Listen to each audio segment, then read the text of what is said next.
fucking stage. Come on. Can y'all see me or hear me? If you can, let me know. Please let me know because my laptop is being slow.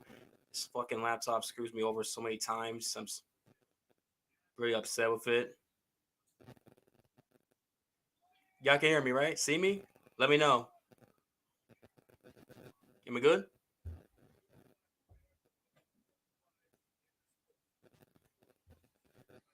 Welcome everyone to the. Sorry about that. I know it's not the star I wanted, but we're here anyway. So welcome to the BX Sports GI Network. I'm Austin, one half of MMA Weekly with Austin Chef Dan, and tonight we are doing a live watch along to UFC 295. Jiri Prochazka versus Alex Pereira for the UFC Light Heavyweight Championship, live from Madison Square Garden, the world's most famous arena.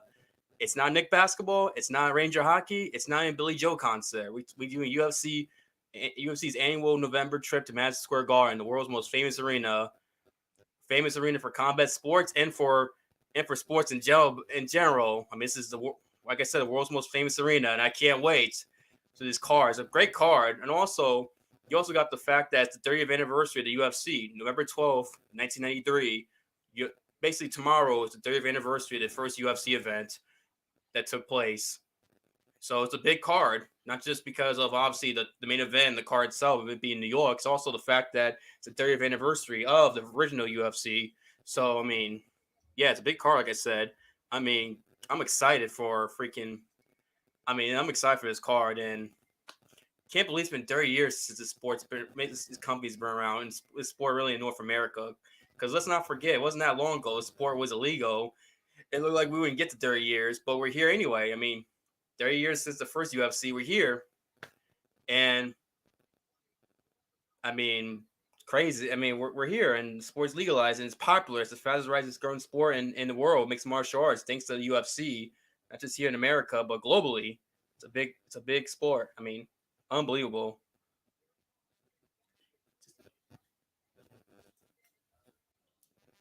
It's unbelievable, man. This sport, 30 years, man.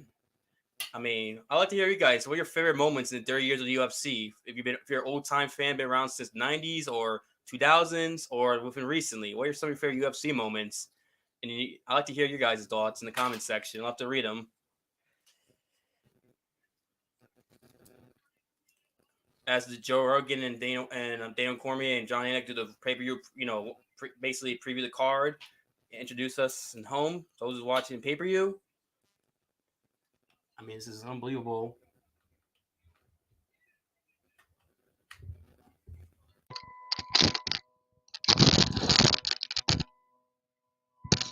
I mean, it's crazy. I'm excited, man. I mean, the fight I'm looking forward to is the main event by far. Oh yeah, shout! Oh yeah, I see Daniel. Yo, I see in the comment section. Thank you guys for your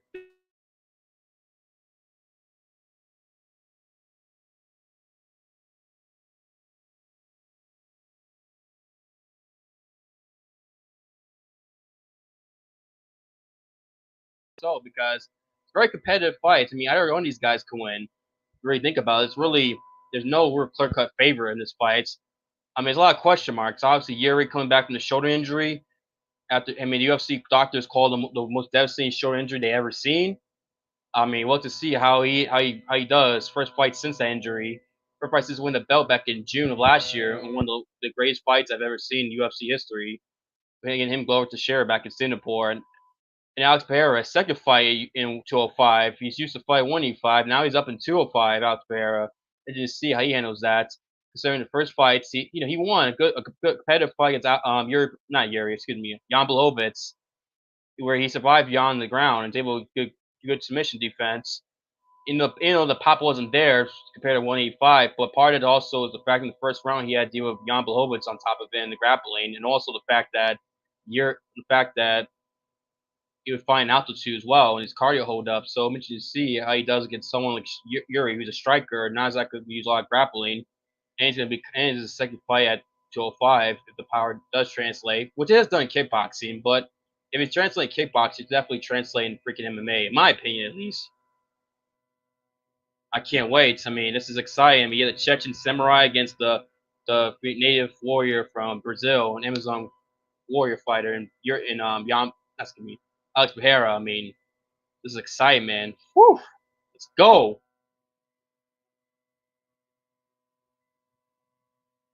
And then, of course, the co-main event. I mean, my goodness, this Tom Aspinall and Sergei Pavlovich. I mean, this fight to me is not going to last long. I'll be shocked if this fight goes past the first round. I will be shocked.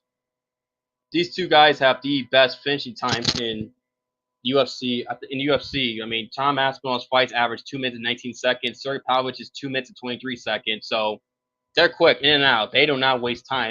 They don't fuck around. They just go out there and do their thing. I mean, they do. I mean, Sergey Pavlovich 6 straight knockouts in the first round. Tom Aspinall has won six of. I mean, he's won six of his last seven. The only loss was a knee injury against Curtis Blades in that leg kick back in last July in London.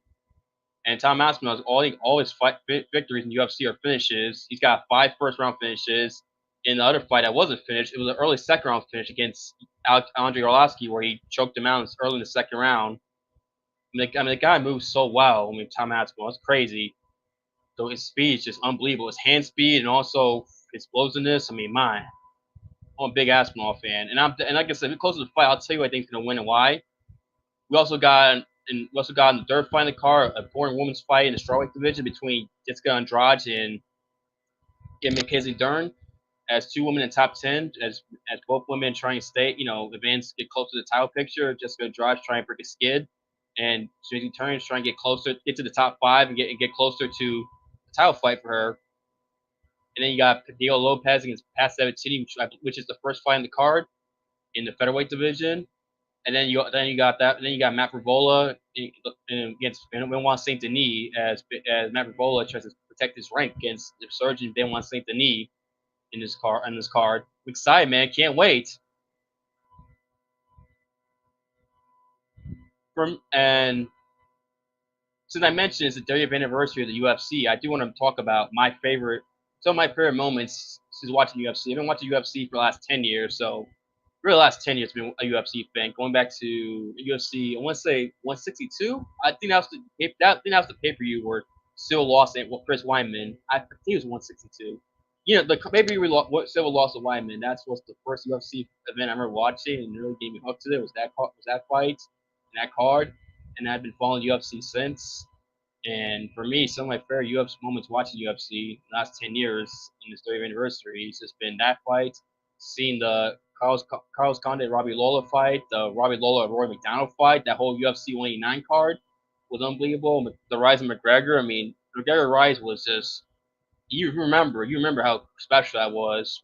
That just kept talking, backing up, and just doing these spectacular moments. I mean, heck, the first Madison Square Garden card, McGregor main evented, and it was McGregor at his peak. We did Eddie Alvarez, which is he destroyed Eddie Alvarez. It was just impressive. We did get to legend Eddie and just schooled him and just destroyed him. And that was just wow. That was like Conor Mania at his peak, arguably. In terms of MMA, I mean, that was unbelievable what he did.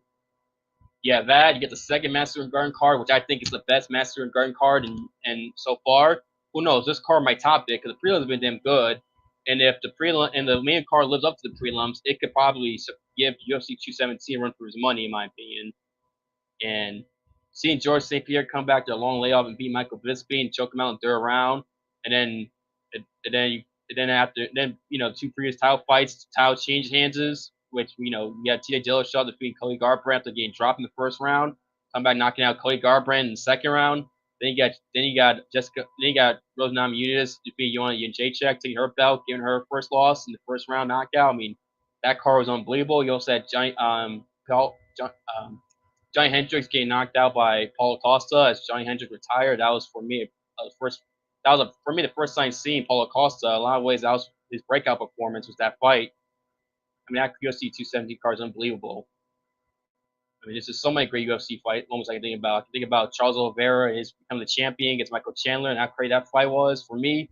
You also got freaking the UFC 229, which is unbelievable. It was a cultural event, and I can talk. I mean, the anticipation for that card and watching it was unbelievable. I remember a lot about that card. Obviously, you got stuff like that. The Masvidal fight second knee. To go with the Jiri Prochazka fights, one of my favorite fights, and that fight was just crazy. I mean, there's so many things I think about, but man. But anyway, it looks like the first fight's about to begin soon. The promo was between Diego Lopes and Pat Sabatini. Diego Lopes. I mean, this guy, he came in with short nose. He gave Mozart Evloev the toughest fight in his career. Mozart Evloev's the top 10 in the featherweight division, and then you guys a submission victory in his last fight after he got hit with a legal blow. Diego Lopes. Now his third fight this year going against Pat Sabatini. As Pat Sabatini does have a great as a black belt black belt jiu-jitsu. Sabatini is a guy who's got good submissions himself. Lopes is known for a submission game, so we got two great grapplers. So basically, whoever has the better striking is going to win this fight. Now, me personally, I'm gonna go Diego Lopes. I think he'll win. I think Lopes will win this fight. I'm leaning towards him, but I'm not fully confident in Diego Lopes. Like I said, no betting advice here. I don't give out betting advice. I'm just going my opinion. I think Lopes is gonna win, but you never know. As Fast City is coming out to Iron Man, Black Sabbath's Iron Man. Nice song.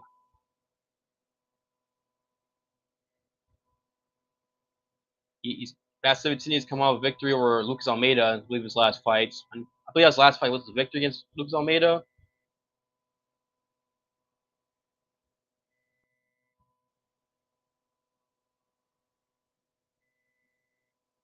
I love the song, walkout songs coming out too. 17, Iron Man by Black Sabbath.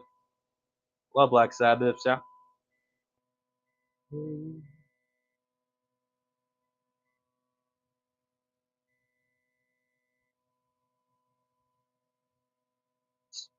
Trying to clear up some messages here on my phone. Anyway, like we're going to see some high level grappling here. I mean it should be exciting, kind of like Armin Saruki and Matsus Gamrot fight last year. High level grappling with all the scrambles and stuff. I mean that's also one of my favorite fights I've seen in my time watching UFC. Is that fight just because it was just next level grappling. It just proved that grappling can be exciting. If you got two high level guys doing great scrambles like those two were, I mean that fight's still one of my favorite fights to watch. That fight was crazy. But man, I can't wait. Sabatini and Lopes, man. That's great. Good opening fight for the pay per view. Good, very good opening fight. Not the biggest names, but these are guys who are not far from the rankings. I mean, whoever wins this fight should probably fight someone else that's unranked but close to the rankings, and then they win that fight. Then they should get a ranked opponent. If that makes sense. Whoever wins this next fight, as now Diego Lopes about to come out soon, as he's next, obviously in the red corner. Lopes coming out. I don't know who's coming out soon, which I knew, but I can't tell. So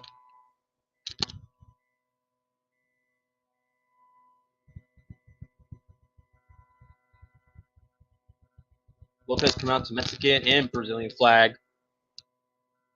He got 20 finishes. That was 22 victories. So this guy's a finisher.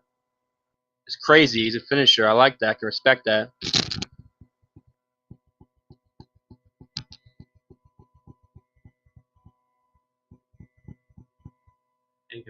Let me take this out. What's up, my TV? Let me take this out real quick. Hang on.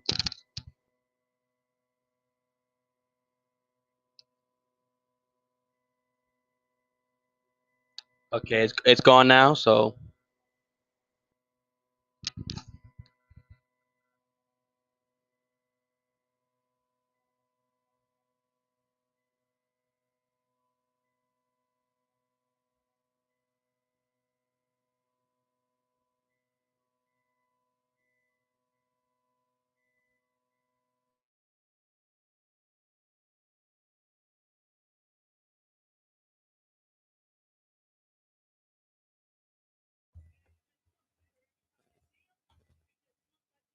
Testing. All right. Y'all can hear me better? Hang on. No? I'm trying. Sorry, I just trying. They say I got a new mic in. The mic's doing well, but sometimes his mic acts weird. I mean,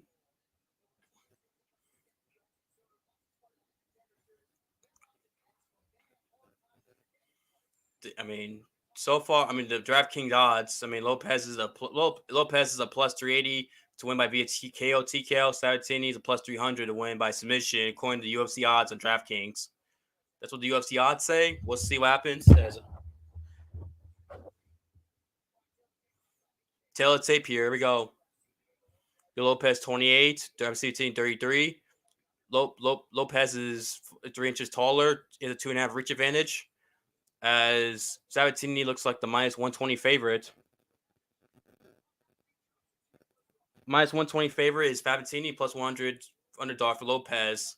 Close fight, but I think Lopes is going to win. That's just me personally.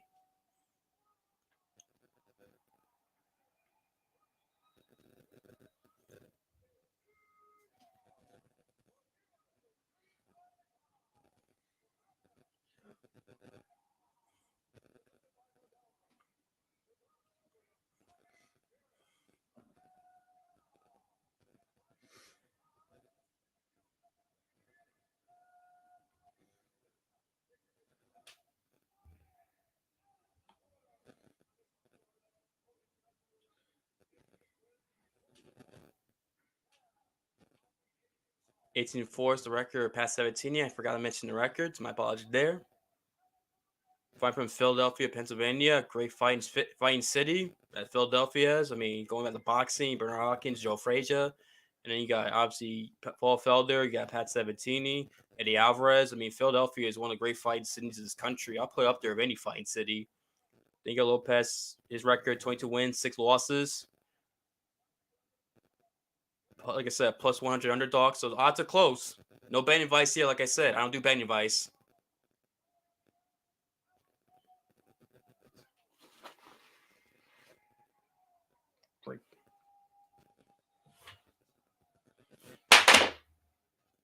My apologies there. I'm dropped, but it's all good.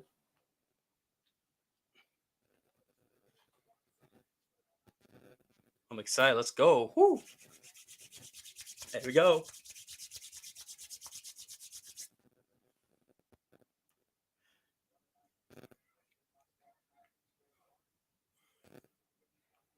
They touch gloves. It's a handshake, both guys. It's an octagon. Here we go.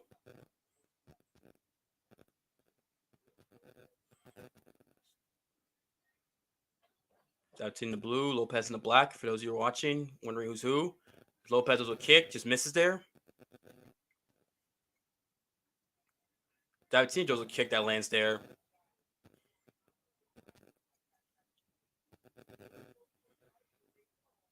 Oh, nice. Ooh, 1-2. He rocked Lopes. Sabatini. Head kick just grazes the head. Nice 1-2. The 2 definitely landed for Sabatini. Nice kick there from Sabatini. Sabatini well early on so far. Looks fluid and stand up so far. Leg kick misses there for Lopes. USA chant from the crowd. Obviously a pro Sabatini crowd here. You know, from Philly, but still American patriotism here in this crowd.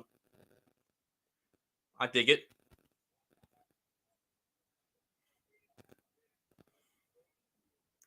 I mean, Sabatini throw kick there. Lopes does it right. Oh, JT ducks, tries to go for a takedown, but Lopes defends well. Sabatini does dirty boxing. Oh, some clinch punching now for Lopes, but Sabatini ducks down, tries to go for a takedown. It doesn't work. Sabatini reverses him.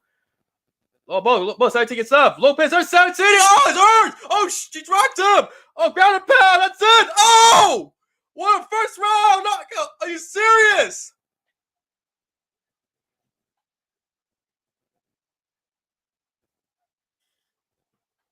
I just like a knockout. Like that first round, Trump's impressed. I don't blame you, Trump. I'm impressed. You gotta be impressed with that. Oh my goodness. Wow.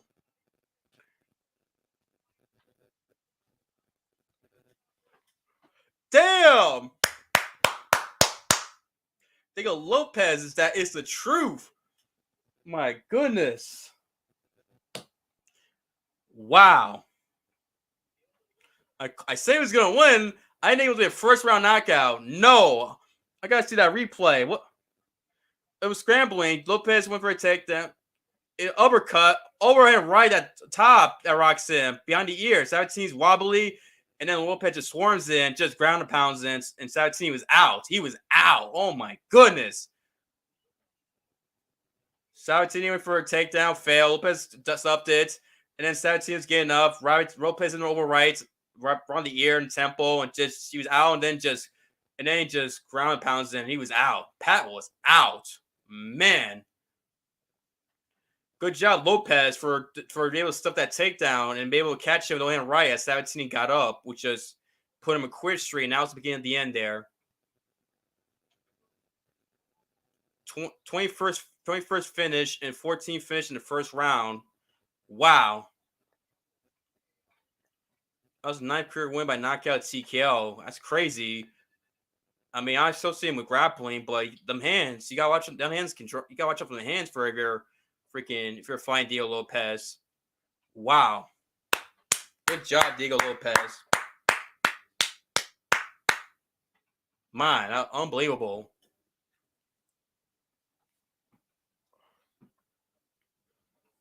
Might get performance bonus, and that's tough because some of these guys in prelims deserve prelims bonus. Like the fight between I want to butcher the names. Hang on, let me.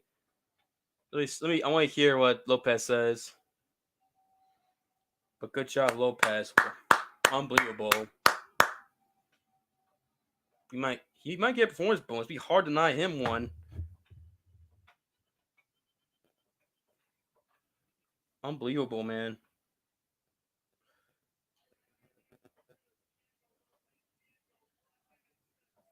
That was sensational victory, Rogan. That was. Wow. I mean, my goodness.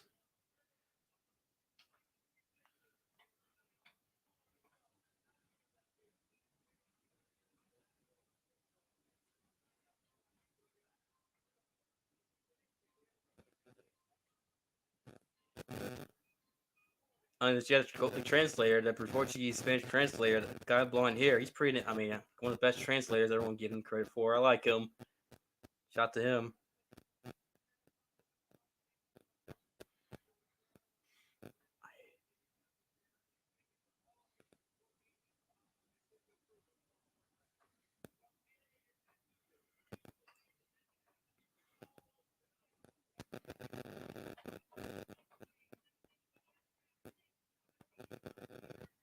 Ooh. Went right to drop him. Right to the temple. Finish the show. Jump over him. He was rocked and just pull him away. Damn. Great job, Pat. Good job, Lopes. Just ground and pounding. He was out and just.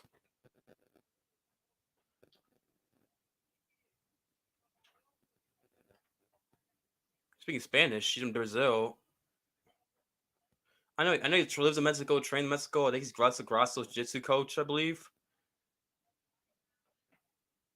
I mean Portuguese and Spanish are similar. I guess he lives in Mexico, speaks good Spanish. I guess he can speak Spanish as good as Portuguese.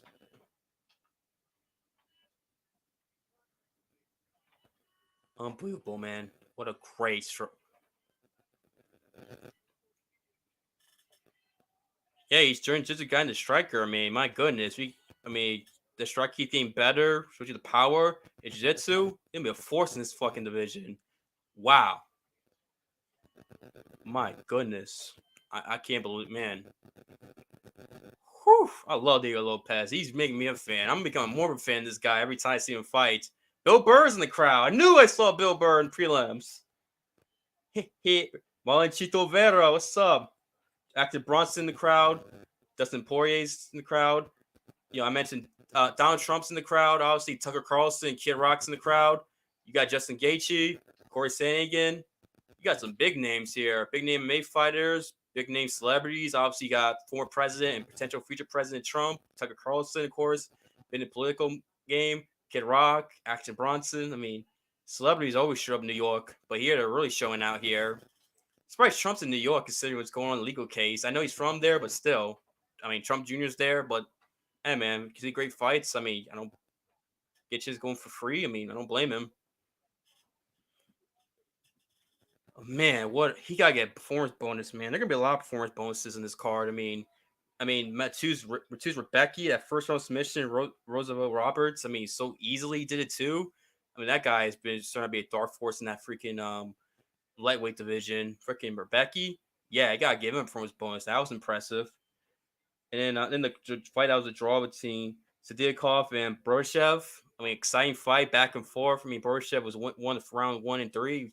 Stand up was looking great, but round 2 he got fucking rocked and survived despite the damage Sirkov did, especially stand up and dropping him badly.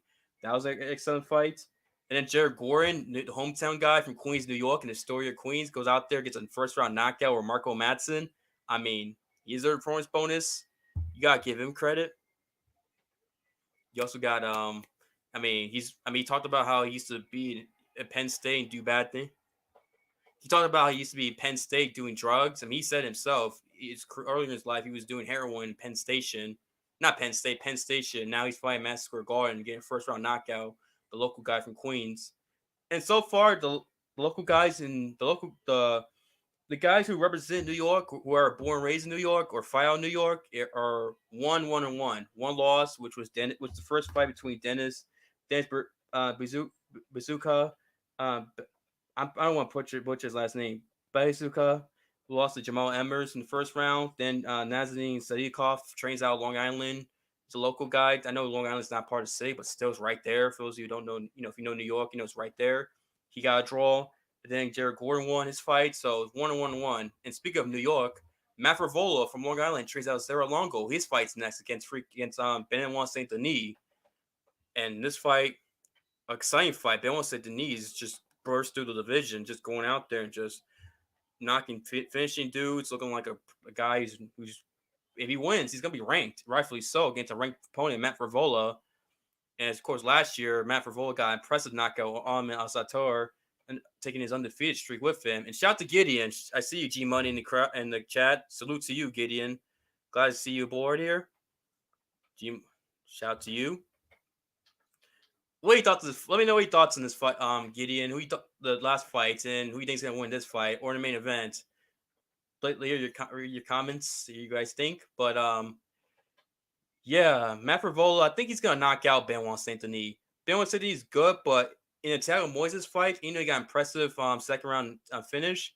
He left himself open with striking to the point where Thiago Moises several times was landing counter shots at him, and Matt Frevola's got that crazy power and much better striking than Benoit and Thiago Moises. And that fight Benoit Saint-Denis had was like 2 months ago in France, and it's a quick turnaround. I don't think he's had enough time to really improve on his striking defense like that. I think he's going to leave himself open, especially since he's going to probably get pushed Frevola to defense. Frevola's going to catch him and drop him, probably knock him out and finish him. I got Matt Frevola knocking him out, Benoit Saint-Denis, in the first round or second round. He's going to counter him because Benoit's going to leave himself wide open and then get countered and get knocked out. Yeah, Frevola by TKO or KO. Like I said, not betting advice, but still, that's who I got. I just think Benoit's good as Benoit is. Frevola is just, I think, a better striker, and I don't think he's gonna have the wrestling advantage that he has against a lot of his other opponents. And I think it's the fact he doesn't have that, and the fact he leaves himself wide open to get countered.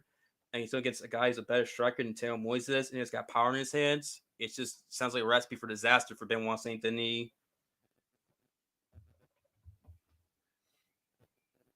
Benoit Saint Denis, former French Special Forces. I mean, it's crazy to think he's only 4 years in MMA. Benoit Saint Denis, he's already fighting UFC, fighting Madison Square Garden and pay per view. It's crazy to think about. You gotta give Benoit Saint Denis credit for his success so far representing France. As France has started becoming a rising force in the MMA. They're not top tier yet, but they're coming up. Zero Gone, Saint Denis, Marine Fior in the women's flyweight division. I mean, they're doing all right so far, but they're rising up.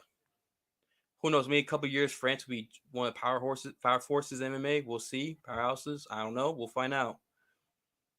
Guys like Benoit Sydney are definitely helping out France. He against the octagon first.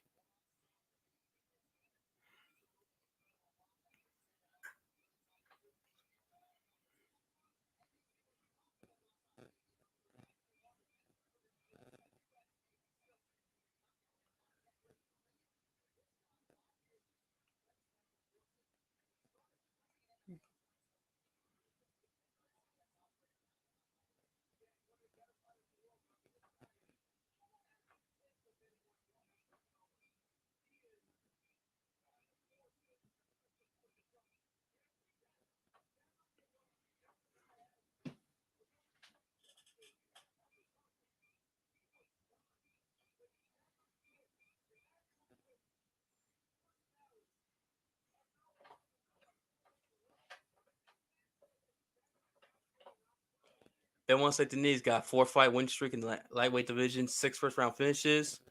All told, his victories are finishes, 9 submissions, 3 knockouts. So he's a finisher.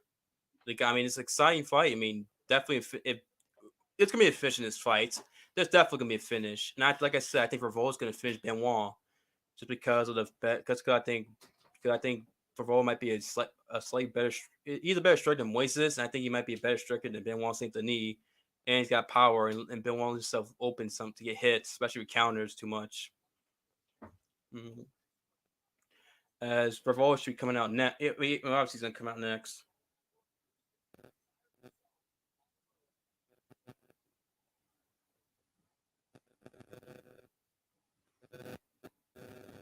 It's a combat.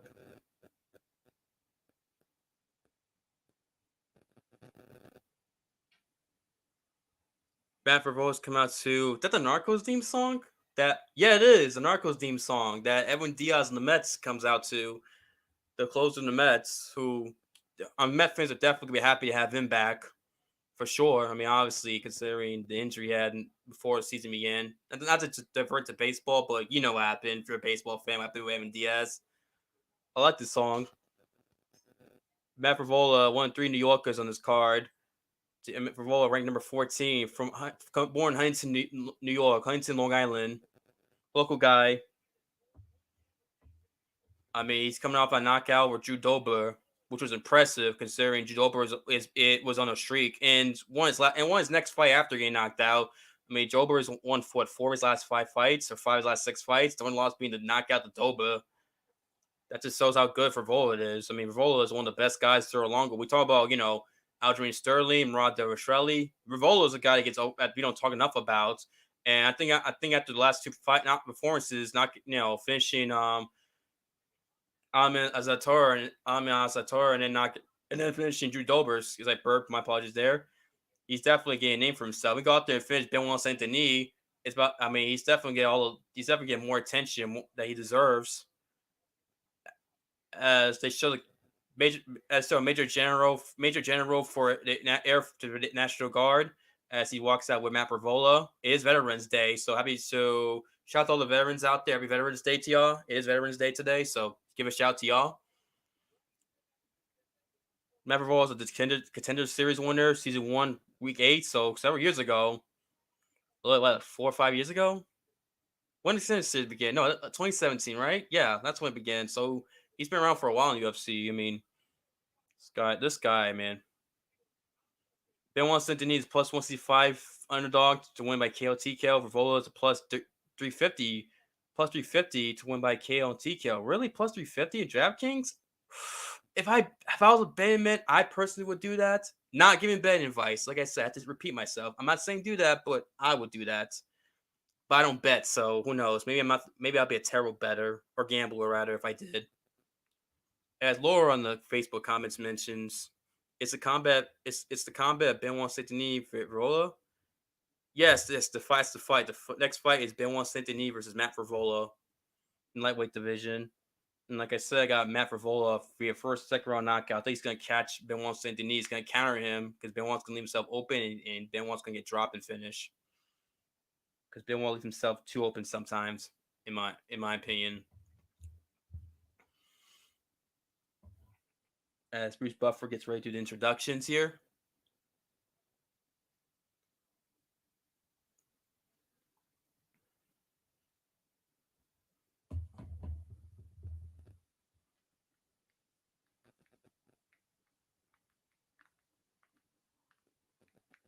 I mean, hang on. Oh, I don't. Orlando internet sometimes can be a fucking problem. Especially all these pay-per-views. And if you live in Central Florida, you know the internet sometimes can be terrible. It doesn't matter, especially it doesn't matter if Spectrum or AT&T. I don't know what's up with Central Florida. I feel like it's not just me. It's like I've seen other people complain about internet here in Central Florida. It's like this sometimes. I'm doing a lot, yeah, because I'm not doing a freaking watch along trying to cover fights. Yeah, you usually to crash now internet.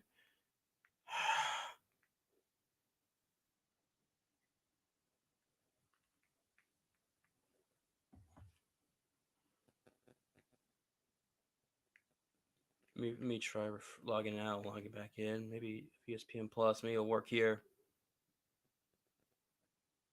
Give me one moment, guys. My apologies. Oh, with fucking stream it does this every time, every damn time. Never fails.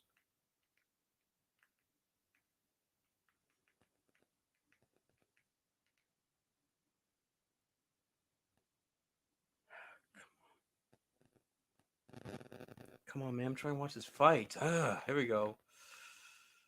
Let's try it now. Maybe if I do it like this, it'll work.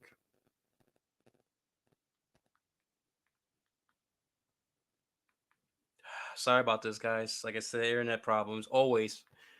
Fucking every time on live stream, fucking does this. Never fails every damn time. Here we go. Here we go. Frevola's on top. Here we go. Now it's okay. Frevola's on top now. Benoit Saint-Denis. Benoit usually takes guys down. Oh, Benoit reverses now. Benoit sweep, reverse position. Now he's on top. Side control. He's going for a Darce. No, it doesn't get it. Frevola gets out. Frevola's almost out. He try Frevola's up. Now Massenow's gonna take him down. Oh, he takes down Benoit. Oh, nice takedown from Good job by Frevola. Now he's on top position against Benoit Saint-Denis. To ground and pound, Saint-Denis trying to get Hippier does. Gets up. Frevola try to grab a hold of his head there. That's the by Frevola. Oh, head kick! Oh my goodness! Oh, he's out! Are you serious? What?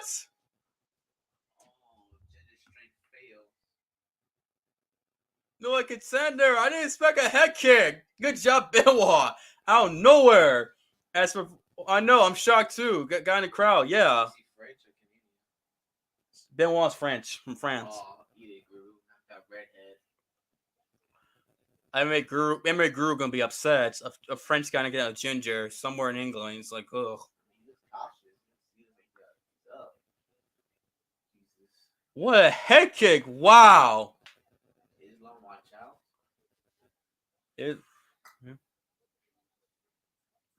Wow. I did not. I thought Revolt was gonna knock him out just because he's up to something. I didn't expect a head kick after getting up from scrambling. Catching a head kick perfectly.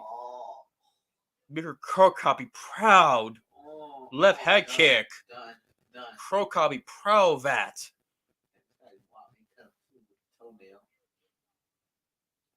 They break up the grappling exchanges here as Revolt going back. Catch a left head kick perfectly. Perfect high kick, then one punch in the ground. That's it.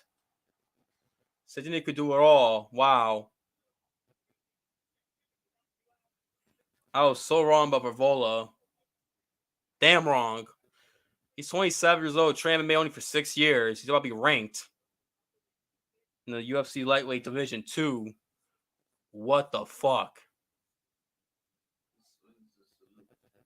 They both guys were in the military. Both guys represent their countries in the military. Yeah, I didn't know this either. Soldier versus soldier. I know Benoit Saint-Denis Special Forces. I didn't know Matt Frevola was. Yeah, Frevola does. Yeah, I'm telling my brother that Matt Frevola is part of Sarah Longo team. What the I mean, he tried to run away, and Benoit Saint-Denis caught him perfectly. That kick. Damn.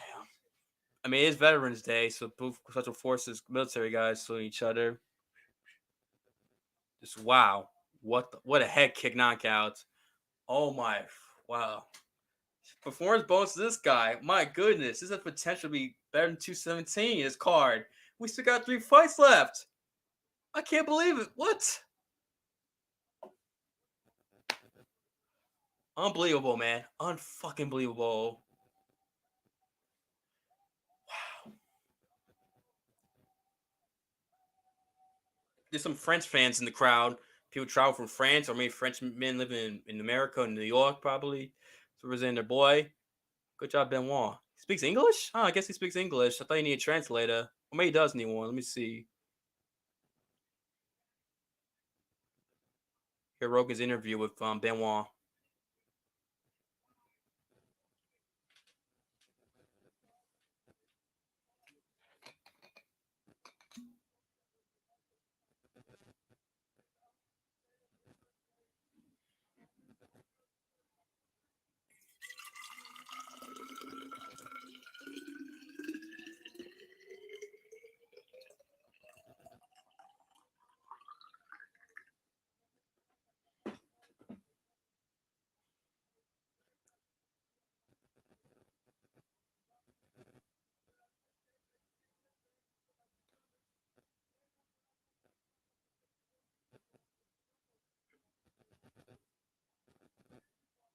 Damn, he's coming at everybody now.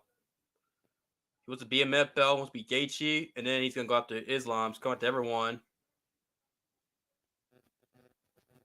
He wants both. I think he will. Loves New York.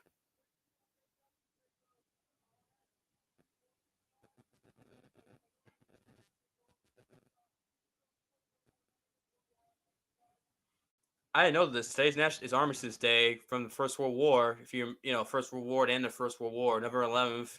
So the big deal for France and America. Obviously, Veterans Day and also Armistice Day, the end of World War One, as he gives thanks to America for saving their ass, as he said, for World War One, World War Two.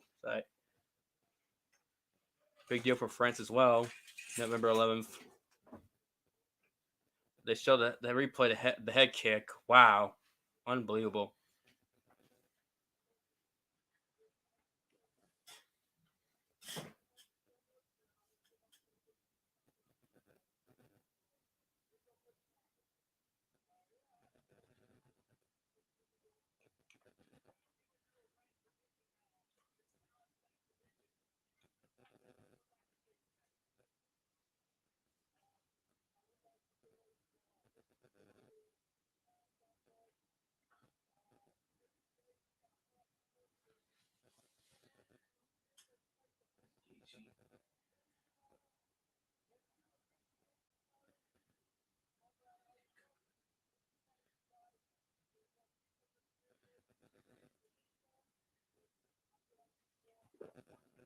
He's called out. He called out Gamrot, Gaethje, and Poirier. He wants to fight Gamrot because European.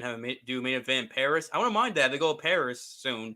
Man, that'd be a good main event. Gamrot and Gamrot and Gamrot and freaking Benoit Saint-Denis in Paris. Or if they go to Poland, I think them fighting Poland. They show Gaethje in the crowd screen.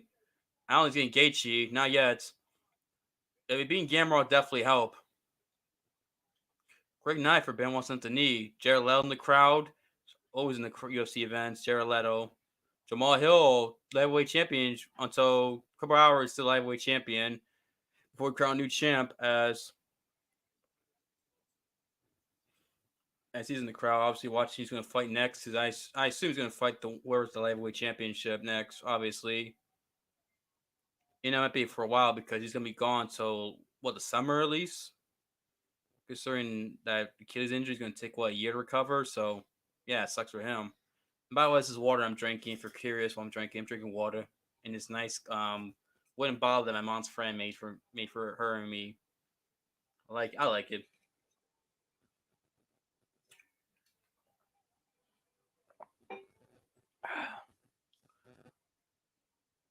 The next fight in the card is gonna be Mackenzie Dern. Mackenzie Dern. I don't know why my voice cracked there. Mackenzie Dern and freaking and Jessica Andrade, the one strike division. Important fight, like I said. Mackenzie Dern's ranked number 7. Jessica Andrade is ranked number 5. Despite Jessica Andrade is on a 3-fight losing streak. One of those fights was at flyweight, which was a loss to Erin Blanchfield. She took on short notice. She lost by submission, then got knocked out by Yan Xian back in May, then lost a submission to Tatiana Suarez. So on a 3-fight losing streak, beginning of the year she won her fight against Lauren Murphy and destroyed Lauren Murphy in that fight.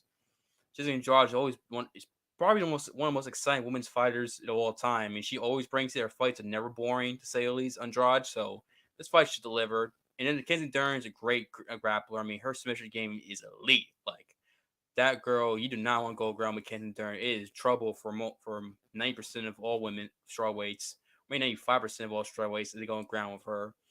That's in her domain. If you're in her domain, she's going to submit you or do damage. I mean, it's just Dern's trying to go on a win streak now. Dern come up victory in her last fight. I believe she was undefeated. Then she lost a fight. Since then, she's been trading wins and losses. She won her last fight. Now she's trying to go out there and win another fight to get on a win streak, get in the top 5, where she'll be, if she wins against Jessica Andrade, she's basically one more fight away from the title. Probably fight title eliminator. And I think Mackenzie Dern is going to win just because I think Mackenzie Dern grappling is one of the best. It's like the best grappling submission game in all of women's strawweight. Not even close. And not only that, but Jessica Andrade, I can imagine her confidence going to this fight, considering the losing streak she's been on, and the fact that she relies on bullying people, using her strength, etc., and just pressing forward. And now she's won. Now she's had back to three consecutive finishes, losses by finish. To I understand two of them were by submission too. And Mackenzie Dern might be the best grappler. She's probably the best grappler she's fought. She's by jiu-jitsu skills, so I don't know how she's gonna be going into this fight. Mackenzie Dern at it. I mean, Jessica Andrade, and I think that's gonna play a factor of her, and I think it's gonna benefit Mackenzie Dern. I think Mackenzie's probably gonna take her down and probably get a submission choke, maybe in the later first round. That's what I'm going with. Late first round submission by Mackenzie Dern, in my opinion. Like I said, not bad advice, but that's just my opinion. Let's see what you guys think.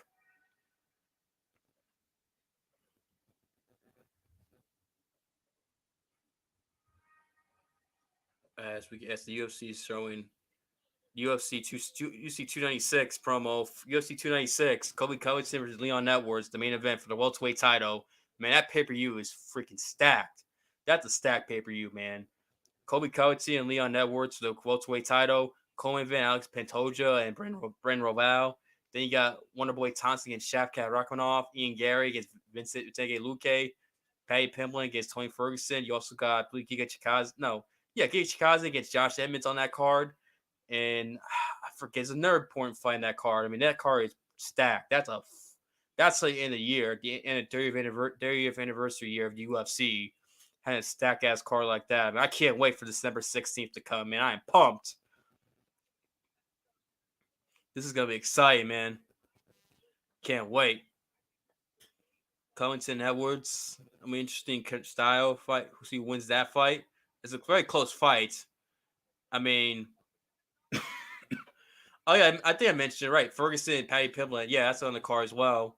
Pimblett's returned after a year off after that controversial victory of Jared Gordon against Tony Ferguson. What could be a last hurrah for Tony Ferguson? I mean, that's a stacked pay per view card, December 16th. I mean, I can't wait for December 16th to come already. So we get that fight. I mean, that card is stacked. That could be card of the year potentially if it delivers like I expected. It should deliver. I think if it lives up to the hype, it could be card of the year. Oh, this card might be the card of the year so far, based on the prelims and the first two fights in the main card. So it'd be hard for all this card so far. We'll wait to see what happens in the next three fights. If it does elevate to card of the year, the best master earned card of all time. As you can see, support the program, support the channel. Appreciate the love support you guys give us. So we keep on going. So we can keep doing videos like this. We'll be live streams for UFC events. Do watch alongs for Knick games, Yankee games during the baseball season, or Jet games, Giant games, etc. We appreciate the love support you guys give us because without you guys, this channel is nothing. Appreciate the support you guys give us, the subscription, comments, sharing the video. Thank you guys from the bottom of my heart. I want to give you guys a shout out real quick before we go into this next fight as we're getting ready for Mackenzie Dern and Jessica Andrade. Jane released the champion in that division, and I think her next fight should be in China. They're going to China December 9th. You would think the main event will have to be Zhang Weili versus Yang Xian. They're both from China, straw weights. It makes sense logically. Not only does it make sense because they're both Chinese, but also Yang Xian is on a win streak. She's won, I believe, 5 of her last 6, I believe, somewhere around there, and she got an impressive knockout victory over Jessica Andrade. I mean, it makes sense. They're going to China, and plus, if you're China, you're gonna be happy. Either way, a Chinese fighter is going to be champion. I mean, you have to do it. It'll be the biggest fight in Chinese MMA history. I mean, you have those two main event that card. You have Song Yadong in that card against somebody, and you get Li Jian on that card, and that's a good solid card for China December 9th. They're going to Beijing December 9th.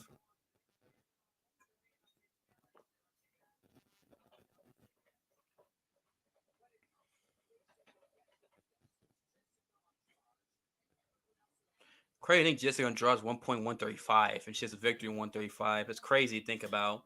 And at 125, she had decent amount of success. I mean, she fought for the flyweight title.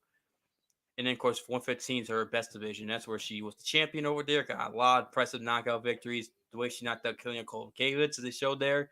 That slam against Rosanna Namajunas, where she knocked her out and won the belt.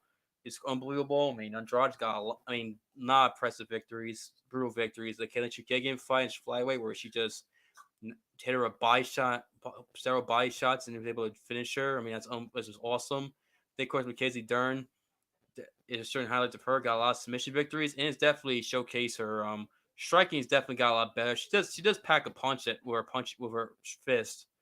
Obviously, she does have some power. Obviously, her technique is where it needs to prove. She can just prove her technique to be an adequate striker. With grappling, she can definitely be a force in that strawweight division by far. As honestly, she has star potential because she does speak. She is very popular in jiu-jitsu world.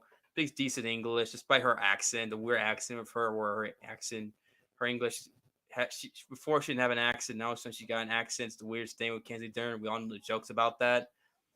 And she is an attractive woman too. A lot of people find her attractive, and she's attractive. But obviously, you got fights. I mean, it's all about fighting in the day. Looks do help, but at the same time, you got to be able to fight, back it up in the cage. And Mackenzie Dern has done that.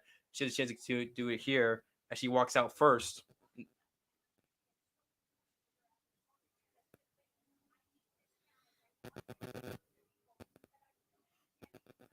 If she wants to be champ one day, it's definitely a great test. Going out there being freaking former champ Jessica Andrade.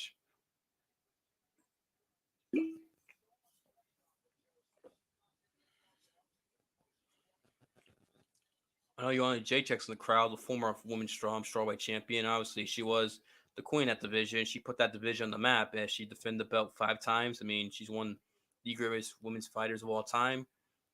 And just want to point that out. And Canada got the most submission victories in strawweight history of 4. Two-time BJJ world champion, black belt, and ADCC champion, which is like the only top jiu-jitsu competitions in the world in Abu Dhabi, I believe.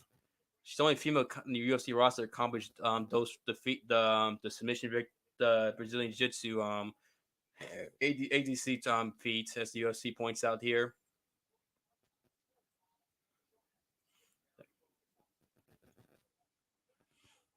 As McCann, it'd be interesting to see how how much this what she's going through affect her because she's mentioned she's been going through a divorce with her ex husband, and they have custody they share custody of the kid, and there's a lot of that. So that's a lot on a fighter's mind to marry male or female. I wonder how much that's going to play a factor. Although I could have sworn I saw something Mackenzie mentioned that somehow I think Andrade is going through a divorce herself. I think both fighters are going through divorce. I know Mackenzie for sure. I heard something about Andrade, so both women are going through a lot. So we can see how both fighters react, considering they've had personal issues potentially. We know Mackenzie for sure has.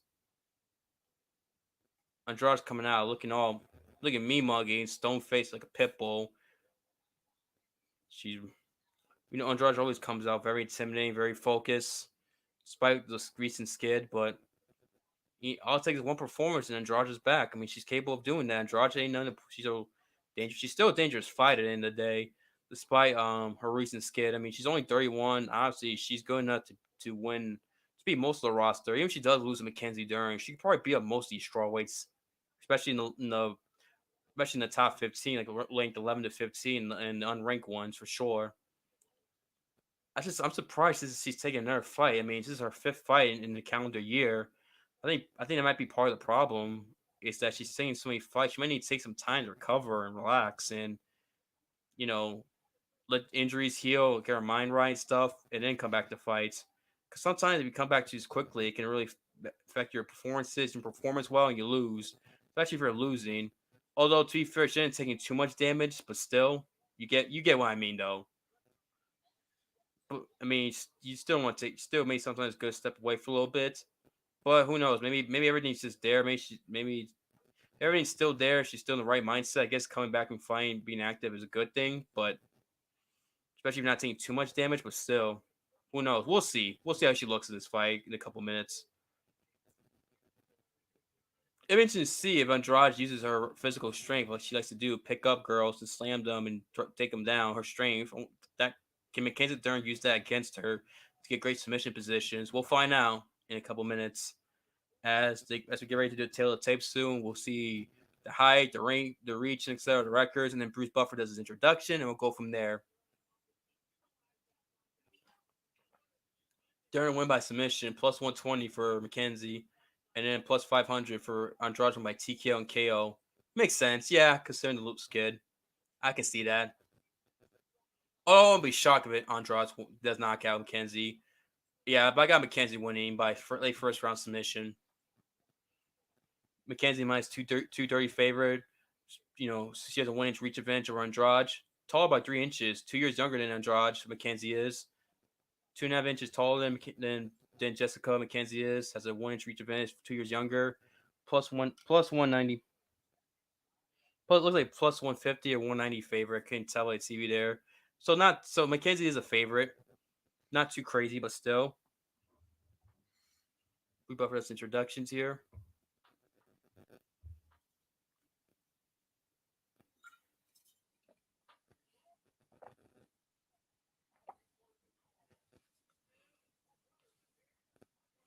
Mackenzie's 7-3 is a UFC favorite. This she's had 10 fights in the UFC. She's been favored in all her fights in the UFC. Really, I'm surprised. I thought for you've been underdog at least one of them fights, but I was wrong. Guess.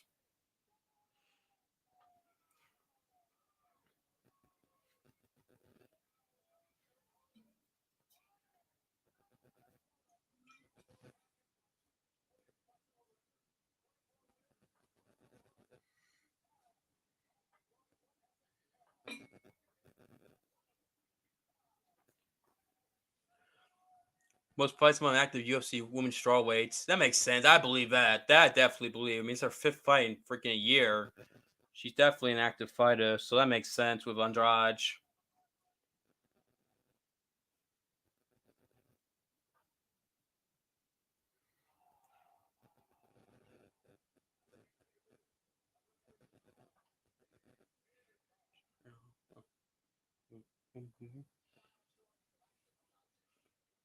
I didn't know that. I didn't know that 3 of her last 4 fights for Mackenzie have been 5 rounders. I did not know that.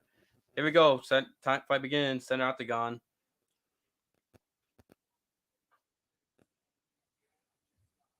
Kenzie throwing some punches in and out. Obviously, she has to make it go in and out. She can't stand Trey with Andrade because if he does, Andrade's going to catch her and drop her. You don't want that, especially early in this fight.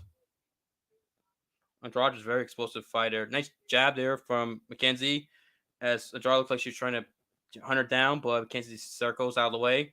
Oh, Oh, great takedown. Oh, great judo draw from Mackenzie, but Andrade gets up. Good scramble from Andrade. She got the neck, but Andrade gets up. Good job. I mean, she rushed it, Mackenzie, but good job by Andrade getting up immediately. But good headlock takedown by freaking Mackenzie. Showing her she got strength too. Jiu-Jitsu champion. That's a nice judo though. Andrade pushed. Oh no. Good job, Mackenzie not taking punch as Andrade caught her kick, tried to throw a left hook. Good leg kick there from Andrade to Mackenzie.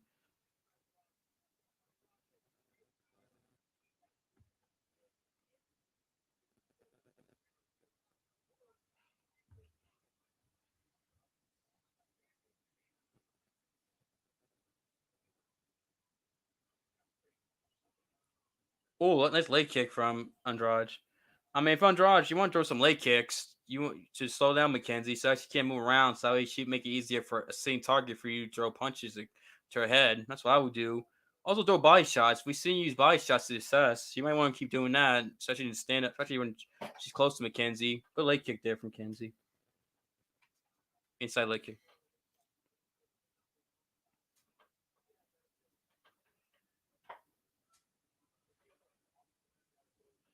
Oh, nice right from Mackenzie, but leg kick response from Jessica.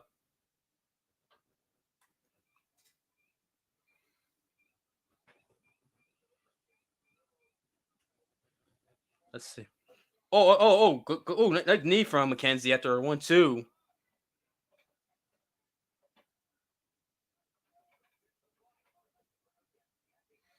As both women just staring at each other. I mean, nice leg kick. Andrade so try to rush in there. Mackenzie getting out of the way there. Good job, Mackenzie.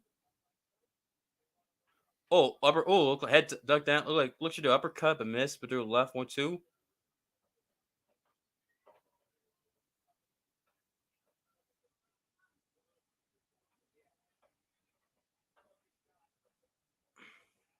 Andrade had a kick. Mackenzie does a spinning attack, but misses. Nice outside leg kick from Andrade. She just keep doing that. If that way she be seeing targets. Oh, nice inside leg kick from Jessica. Oh, nice 1-2 from Mackenzie. Oh, she blitz. Oh, wait. She got clipped though. Mackenzie got clipped, even though she landed a nice 1-2 on Andrade. And now on the correct stage, nice knee from Andrade. That were overhooks as Mackenzie does. We'll see if she does anything to that. Ooh, nice right from Andrade. They break the clinch. Jab. It looks like nope. I don't know if I connected that jab from Mackenzie there. Oh, nice leg kick from Andrade. And right outside leg swipe. Oh, nice 1-2 from Mackenzie. Oh, they're both swinging. Oh, Andrade. Oh, you gotta be careful, Mackenzie. Leave it chin wide open. Andrade, great. She got knockout power. She just get catch. Only get caught once and she be dropped. Andrade Mackenzie's having success, but still, leave chin open. Andrade's caught her a few times though. Those leg kicks, another leg kick. Those have worked very well. Like I said, keep doing that. If you're Andrade, keep doing them leg kicks. Body shot. Nope. Nice job. That leg. Ooh, another one. That left leg's definitely bruised up. Look at her knee.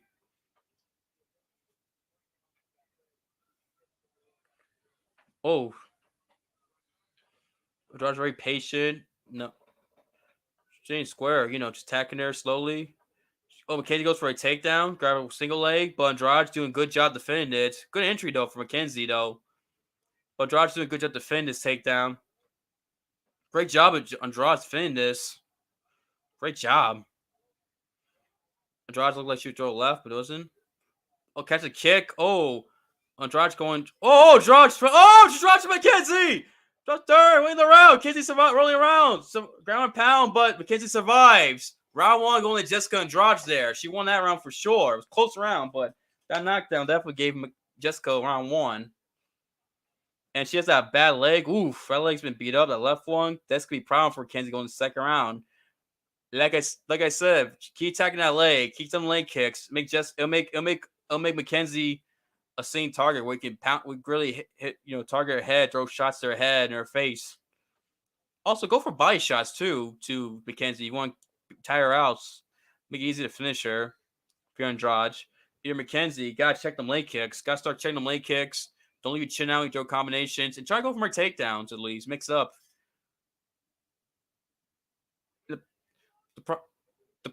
They're showing a toss there. Mackenzie got just gonna drown. A nice toss from Mackenzie. Little leg kicks she lands. Just showing the replay here. Go shots. There's a couple of good shots. Mackenzie landed, but she gets dropped. Though she's been dropped twice at least. But definitely in draw. It's 10-9. Because Mackenzie did have a lot of success in round one. But yeah, Mackenzie definitely want to check them leg kicks. Don't leave your chin open. And maybe do more throw for takedowns, but don't kick yourself because Andrade just a couple of times caught your kicks. If you're Andrade, keep doing leg kicks. Maybe go for a body shot too. Nice 1-2 for Dern to start the round. Nice leg kick from Andrade. Andrade gets caught. But the problem is chin straight up though. Andrade can catch her. Mackenzie needs to check them leg kicks. I don't know why she's not. Body shot from Dern. Another leg kick to the left leg of Mackenzie. Josh money with them leg kicks. Nice jab from Mackenzie. 1-2 misses. Not clinch, but they break the clinch. Dern lands for the breakaway. Nice left jab from Dern. Jab's looking good. The ducking looks very awkward. I guess she's trying to avoid getting countered, but it looks awkward. It looks like she's leaving so open. Nice leg kick, though, from Dern. I mean, not Dern, but Andrade. 15 out of 16 leg kicks have landed for Dern. Good jobs. Dern does a left, but Andrade gets out the way there. Oh, shit. Oh, nice. Oh, nice 1-2 from Jessica. Dern takes it well, though.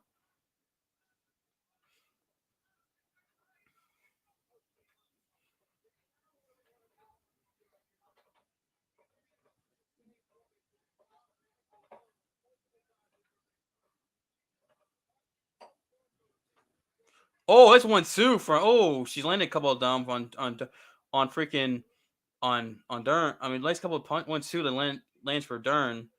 I don't know. I couldn't speak there. Nice leg kick from Andrade. Now, look, that left leg didn't beat up. Oh, nice go. Ooh, Dern lands some punches there. It's left from Dern.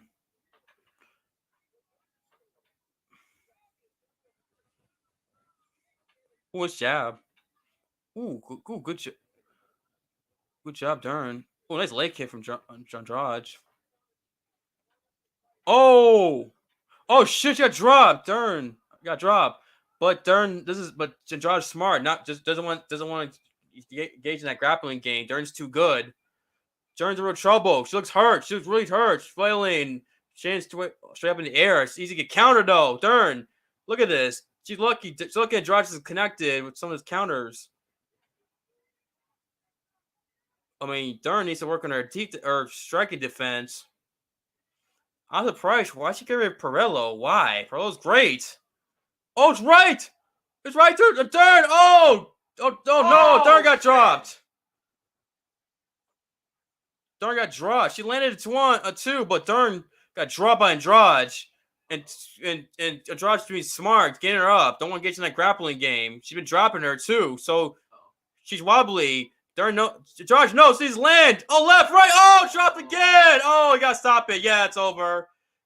Andrade KO. What a comeback. What a good bounce back performance for Andrade. Yeah, that was the fourth knockdown. She getting knocked down. She was wobbly on her feet. Good job by Keith Pearson. Yeah, good call to stop the fight. Yeah, she was wobbling. Chin was wide open. Her striking defense was not good.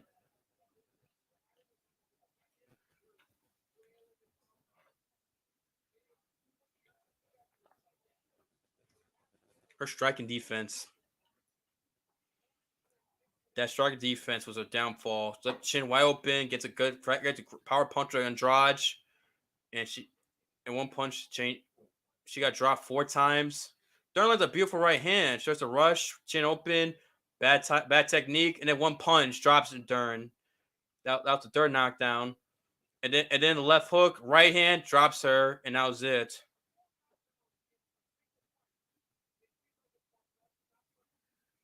It's four knockdowns. I mean, how often do you see 4 knockdowns in women's MMA, especially for 115? This is the first time Mackenzie's been finished in her career. Mackenzie's in her previous losses, was never finished. She first finish loss of her career. So good job on Andrade. First woman to finish Mackenzie Dern. And Andrade finished the year strong after being on a 3-fight losing streak. She began the year strong with a victory over Lauren Murphy. She destroyed Lauren Murphy. Then has 3 losses to Aaron Blanchfield, Yan Xian, and Tatiana Suarez. And now finished the year strongly by getting a knockout victory over Mackenzie Dern, being the first woman to finish Mackenzie. Good performance for Andrade. You could give her a performance bonus. You could give her that. She dropped her 4 times, finished her first one to finish Mackenzie. Andrade's in the category for a bonus performance. You gotta give her credit.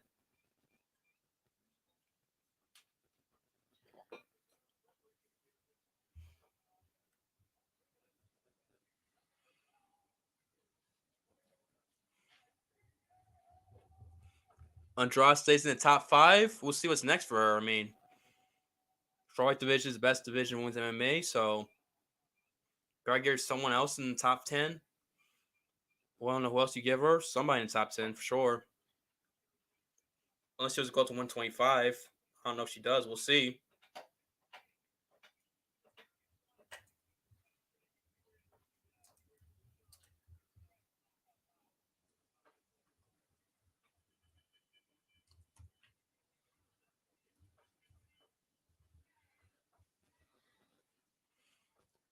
Andrade's talking.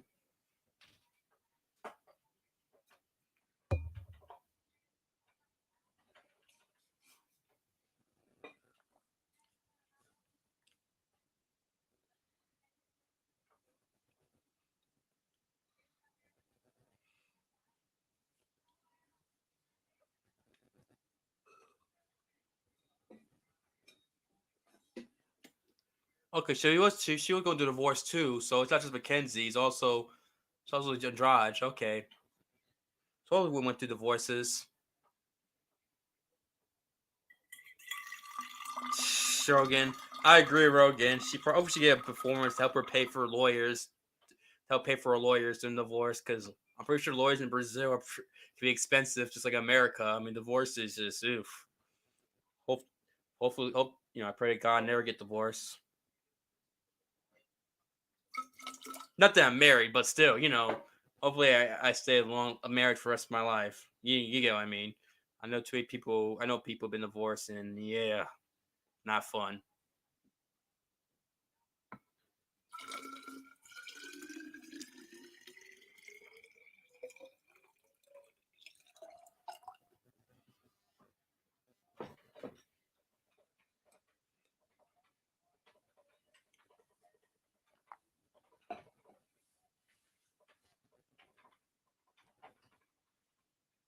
Great performance by Jessica Andrade. Great performance.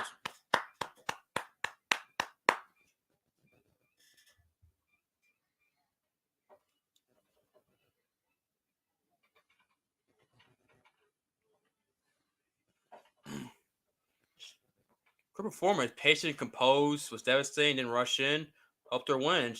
Kansas striking defense was terrible. If it chin open, made it easy for her to get knocked out. Mackenzie Dern. Oh shoot, knockouts. If you had DraftKings Sportbook to win by knockout, you won $500. If you bet $100, damn. Good job, those people who did that. Tucker Carlson, Donald Trump Jr. All right, getting a lot of cheers. What's up, I like Tucker. I'm a fan of Tucker. Carlos Correa. Oh, I know. I'm not surprised. He's a big MMA fan. Game boo in New York, obviously. Yankee fans. I'll boo Carlos Correa. Good player, boo. Julia Pena's there, and Michael Bisping's there. Okay, nice reaction. Cyclops. He may have been Madison Square Garden, back in 2017 against George St. Pierre. So he's got experience at this arena. Hey, I'll be right back, guys. I'm gonna get food. I'll be right back because I want to get some food real quick, and then I'll be able to talk about the Make Coleman event. Let's fucking go. It'll be a minute. I'll be back in a minute. Literally, like, just take me minutes. I'll be back. And then we got freaking Tom Aspinall and Sergei Pavlovich, man. Tommy. Aspinall. It's been exciting, man. Let's go. I may get knocked out. I'm probably trying to do a Tom Aspinall impression. Scary man. Who do you think's gonna win this fight? How long do you think's gonna last? Aspinall and Pavlovich. Let me know. Write your comments. I need to know. I want to see. Let me know. I'll be right back. Like I said, I'm gonna get some food. Okay, let me mute this real quick. And then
here I'm back. Hang on. Let me just charge my phone real quick, and then we'll do it.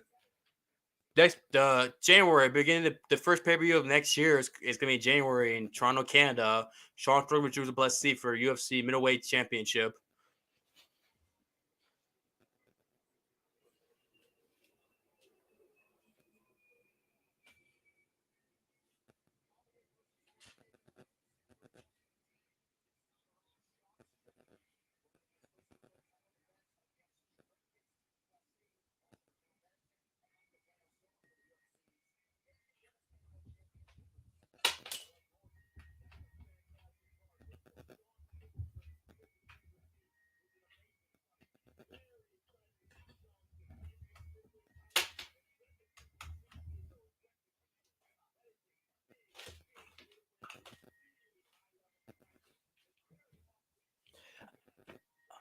Good card, by the way, for Jan Blachowicz, Alexander Rakic on that card. Wow. Wow. Honor Allen's on that card against Mozar Everlev, Reyes, and Carlos Oberg. Ooh, Oberg's on that card. Chris Curtis, Neil Manny, Mike Malott. Good card. That's a good card for Toronto. I would definitely go if I live in Toronto, Canada, or in Ontario. I would definitely go with that card. Very good. Well, what's up, Chris? Oh shit, Chris. What's up, Chris? How you doing? What's up, Chris? How you been? You doing all right? Chris in the chat. I see you, Chris. What's up, man? How you doing? Great to see you. I know you do a good job covering the Yankees with my dad, and we do Yankee watch-alongs, and also I see in the wrestling chat as well. I think you do wrestling sometimes watch-along with him too. I'm pretty sure.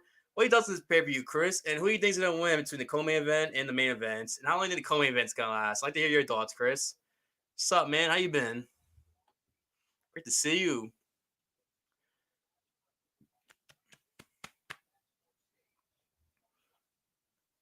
I can't wait. Big heavyweight fights in Madison Square Garden go together like peanut butter and jelly. I mean, think all the big heavyweight title fights that taking place at the Garden. Think about Ali, Frazier, Foreman. I mean George Foreman. I mean not George Foreman. Evander Holyfield and Nick Lewis. I know that was a draw, but still it was a Garden. I mean, it's been other Jack Dempsey's fought in the Garden before. Not Dempsey. I mean, Joe Louis has fought in the Garden before. I mean, I'm excited. I can't wait. I'm a big Tom Aspinall fan. I love Tom Aspinall. He's one of my favorite fighters. I love him. Great fighter, entertaining as fuck, great personality. I mean, he's got a whole nation behind him. But Sergei Pavlovich is starting to become one of my favorite fighters too. Seeing him just go out there and knock dudes out. He's just that cold, killer, stoic Russian that we think about. I mean, let me get this off. I'm already got my food. I'm back. Already got my food. I don't know why. My bad. Let me take this out real quick. You're welcome, Chris. You're welcome, Chris. Give you a shout out, man. Give everyone a shout. Does a good job. You do a good job. Dan does a good job when he does MMA watch along or the basketball. Dan, G Money, everyone, Dad, everyone. You know, him, Coquito, and him and Dad did a little key review. Everyone. I mean, it's too many. Y'all name Maria. I don't want everyone. I don't want to forget everyone. Y'all do a good job. Give y'all a pat on the back. But yeah, Chris. Yeah, you're welcome. You're welcome, Chris. But yeah, man, let me know what you thought on the card. What do you think's gonna win? But yeah, I was saying Tom Aspinall is one of my favorite fighters, and Sergei's become one of my favorite fighters too. Just what he's done. I'm a little bit more of a Sergei fan so far, but I mean, so I'm more of an Aspinall fan, just a little bit, slightly more than Pavlovich. It's barely because I like Pavlovich, but you saw my video when this fight got announced, I said Tom was gonna win. But someone pointed out something I didn't think about. Sergey was, the original backup fighter for Jones and Stipe because one of them got hurt. And that fight's, both of them not fighting, Jones and Stipe. As Sergey was basically training the whole time for both guys. He's been training the whole time while Tom Aspinall hasn't been exactly in train camp mode. He's been training, but not train camp mode. And because of that, and Sergey has a wrestling background, he's probably prepared for the wrestling of Jones and Stipe, but mostly Jones. It's made me realize that, you know what? Sergey Pavlovich is going to win. I'm sure I said Tom Aspinall in my video when the fight got announced 2 weeks ago, but you know what? I'm changing my opinion. Sergey's going to win. I think Sergey's going to win too. I think Sergey's going to knock out Tom Aspinall just because he's been training more in more fight camp mode than he's been more more train camp than Tom Aspinall has, and he's been doing wrestling. So because of those things, and Tom Aspinall taking short week notice, because of those things, wrestling background, hard puncher, probably the hardest hitter in heavyweight history with Francis Ngannou, six first round knockouts in a row in heavyweight division. Used to wrestling, more train camp. I'm picking Sergey Pavlovich to win. First round knockout. Either way, Tom can win. It's a pick'em fight, and it should be, but I'm going Sergey Pavlovich. As Tom Aspinall comes out first, with the British flag, I think Tom Aspinall will be heavyweight champ one day because he's that damn good. But I just think personally, the circumstances, I just think it's going against him. Who knows? Maybe full train camp, I might have leaned towards him. In my preview video, I said I was going Pavlovich. But actually, now I think about it, I think a full train kit, my actually favorite Tom Aspinall. Aspinall comes out. I'm surprised he's not coming out to Curtis Mayfield. Move on up. He always comes out to that. I'm surprised he's not coming out to that. I like that song. It's so weird seeing Tom Aspinall not flying England. I'm so used to flying England. This is now he's flying outside England to in America, the world's most famous arena, Madison Square Garden, for a big fight for him. He's got multiple heavyweight trains now compared to his previous camps. Oh, Chris, I see you, Chris. You say you got Sergei and Yuri. I'm agree with you, Sergei. I disagree with you with the Yuri thing. I'm gonna go with Alex, and I'll explain why once this fight's over and we get to the main event. I'll explain to you why I think Alex is gonna win. Chris, but I see your comment.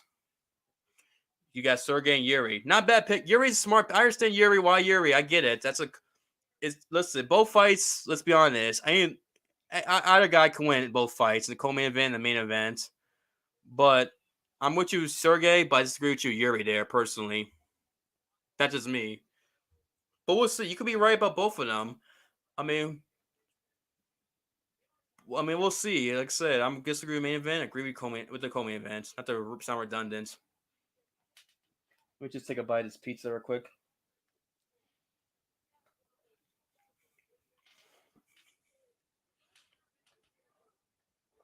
Sorry, hear me chewing. My apologies, but I'm hungry. Got to eat. Yeah. Sorry, I didn't mean to shake the table, shake the laptop and the camera. My bad there. Tom Aspinall, his average fight time is 2 minutes 19 seconds. Sergei Pavlovich is 2 minutes and 23 seconds. Think about that. These guys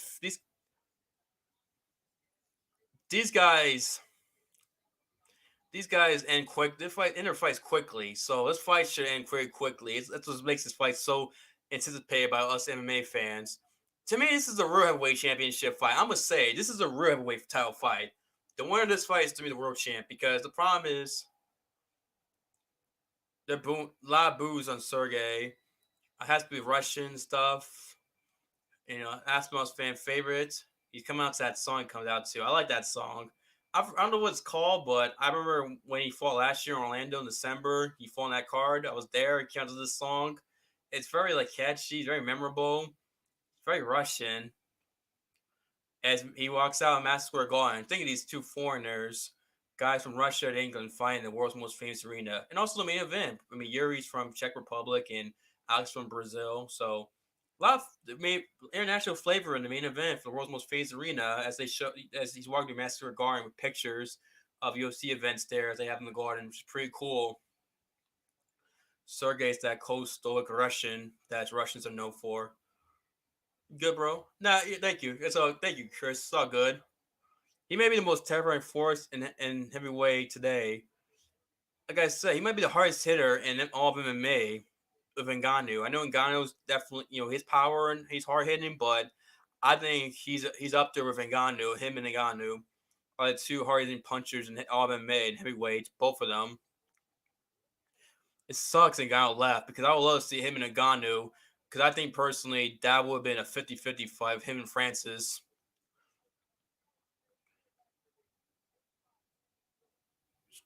Crazy. This guy trained with AK briefly and trained with Habib and Eagles MMA. Sergei Pavlovich. He used to train with them briefly. I mean, I've heard Habib praise him, talk highly of him, so that makes sense. I mean, if you're training with Habib in that gym, those guys train hard in AKA. I mean, it shows that you're definitely getting great training partners. He doesn't train with them as much anymore, but still. He shows that how Lee is. The fact he's trained with them at one point. And plus, he's on a 6-5 win streak. I mean, the guy's only got one loss. That was the Overeem. We took on short notice in a month notice. Overeem's still a legend heavyweight MMA. I mean, but let me see. But I was saying, to me, both guys, the winner of this fight is the world heavyweight champion because I know John Jones is the champ. The problem is both John Jones and Steve are going to fight, and they're both going to retire, and both guys are going to retire after that. And John Jones only fought once in heavyweight, only beat Cyril Gane, which is a good victory to have. But still, you're gonna fight 2 fights and then retire and beat Stipe Miocic against a guy who's coming off a loss to Francis Ngannou. It's hard for me to really think you're a true heavyweight belt champion because you're just gonna walk away and they're still contenders. And plus, whoever wins that fight, John Stipe, and once they retire, they're gonna be elevated to the championship to the undisputed champ anyway. So if you really think about it, both guys are the champ. I mean, the winner of this fight is gonna be the world champ. As you see, Tom Aspinall is 6'5", but 78 reach advantage. Sergei Pavlovich is 84-inch reach. He has 84 inches. 84 inches is his reach. Sergei Pavlovich, which tied with John Jones for the most in UFC history. Tom Aspinall was in his 78, and he's 6'5". Sergei's 6'3", he has 84-inch reach. So Sergei's got a 6-inch reach advantage. That could benefit him in this fight. It might help him out here. And then you got, damn, I didn't realize it was that bigger reach advantage that freaking Sergei doesn't have over Tom Aspinall. I mean, he's going to have reach advantage over most guys, but still that much? I mean, damn, that's crazy. But yeah, it's John Jones and Steve Baker are going to retire regardless. Whoever wins that, they're both going to retire anyway. And whoever wins this fight, it's the interim champ. And still the interim champ is going to be elevated to the freaking undisputed champ anyway. So to me, these guys, whoever wins this fight is the real world champ. This is for the real world championship. Both guys are on have been dominant. Aspinall's won 6 of the last 7 fights, and we lost was due to injury. And Sergei's on a 6-fight win streak. So yeah, this is the real world championship, in my opinion, in heavyweight division. And Chris, to answer your question, my favorite UFC fighter of all time, that's tough. Damn, my favorite MMA fighter is Fedor. It's tied. It's Fedor Emelianenko, Frankie Edgar, Dominic Cruz. Those are my top 3 favorite MMA fighters. Now UFC fighters be Cruz and Edgar. Although Charles Oliveira is starting to become right there with those guys. But it's a tie between Cruz and Edgar for UFC fighters. MMA fighters, Fedor. And I mentioned Fedor because Fedor never fought in the UFC. So I can't put Fedor in the UFC category. But for me, it's those 3 guys. Charles Oliveira's number 2. But if Oliveira keeps winning, impressing me, he might be number 1 for me, Charles. So I love Du Bronx. Wyman's up there too. I love Chris Wyman. Being he's from Long Island, from New York, definitely help. But yeah, UFC fights, Frank Edgar and Dominic Cruz. Volkanovski's up there, my all-time favorites. Yours is Rashad Evans. It's cool. Rashad Evans. They're hugging. Wow. Just the other day, 2 guys hug each other before the fight. A lot of respect from both guys. Here we go. Co-main event. Let's fucking go. Sorry, we're getting excited. I don't want to lose my train of thought. But yours is Rashad Evans. Good. Okay, I see you, Chris. Yours is Rashad Evans. Rashad Evans is a great fighter, man. I'll ask you a question about Rashad once this fight's over, Chris. Here we go. It's over. Oh, nice leg kick for Tom. Ooh, I really got Sergei.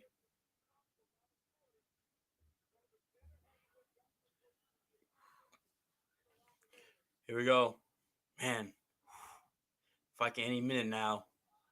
Sergei got that back tattoo. It's like a samurai, demon. Can't tell. Aspinall's tattoo in back. Oh, nice left. Aspinall's away. Aspinall bouncing on his feet. Getting in and out, which is smart. Nice leg kick. Oh, Pavlovich caught him. Oh, left. He caught Tom. Tom's weaving, trying to bait him in. Tom took it well, though. Tom knows, man. The power's there. You got to be careful. Head kick from Tom, but Sergei blocks it. Jab from Tom. Getting a mistake with Sergei. He'll catch you. Oh, Tom. Nice head move with Tom. Get out the way. Those punches. Damn. Nice leg kick for Tom. Mackenzie can learn from Tom. Head movement. Oh, Tom catches him. Oh, Tom dropped him. Oh, shit. Tom dropped him. Oh, it's off.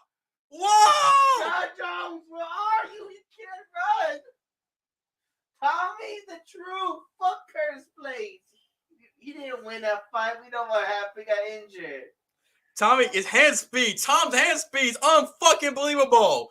That motherfucker's hand speed. Tom Lee Bisping was this shit. He told everyone. Bisping was telling everyone. He's saying, I told you.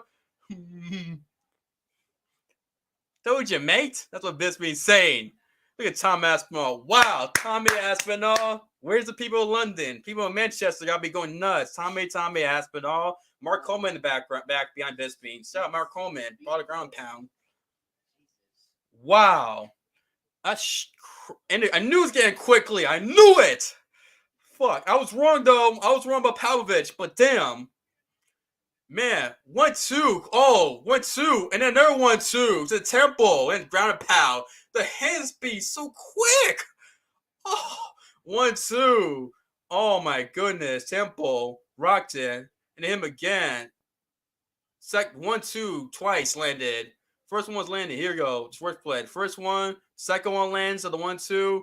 And then he's hurt. And then a 1-2 both. And then he was out. And then ground pound was just unnecessary. I mean, he was out before the ground pound, but he obviously needs to just because you're a fighter. You got to hit till the ref stop. Your opponent, the ref stops you. And wow. Oh, fuck. Yes, Chris, we both was wrong. I was wrong. Why did I switch my pick? I switched my fucking pick. Damn it. But hey, you understand my logic why I switched my pick, why I went from Aspinall and Sergei Pavlovich. You understand why I did. And Pavlovich caught Tom Aspinall with a left hook that rocked him. I was like, oh shit. But damn, I knew it was getting quickly. Both guys landed each other, and Tom was just his hand speed, man. This fucker's hand speed's too damn quick. Fucking Aspinall, man. Wow. There's a champion from England. England, you got the best heavyweight. Guru going nuts. MMA Guru must be fucking happy. Oh, QAC's reaction. He must be fucking thrilled. He's probably going, he's British. Damn. Shit. I mean, hey, Sergei's gonna be back. Trust me. Sergei's gonna be back. I mean, Sergei's gonna fuck up all these other heavyweights. I mean, he gonna fuck all these other heavyweights. I mean, these heavyweights don't got the head movement like Tom or the speed like Tom. Trust me. Sergei will be back fighting for the belt again. Watch. He's only 31 too, so young. And Tom Aspinall, man, champion from England. Tommy Aspinall, Tommy Aspinall. And I was wrong. I picked against you. I shouldn't. I was wrong for that. But damn it, but I'm happy to be wrong. Tom was getting emotional as he should, considering what he was this point last year. The real world heavyweight champ, the real one, not John. I'm sorry, he will be the champ. John might as well give vacate the belt. He's just not going to defend the belt after he fights Stipe. Let's be real.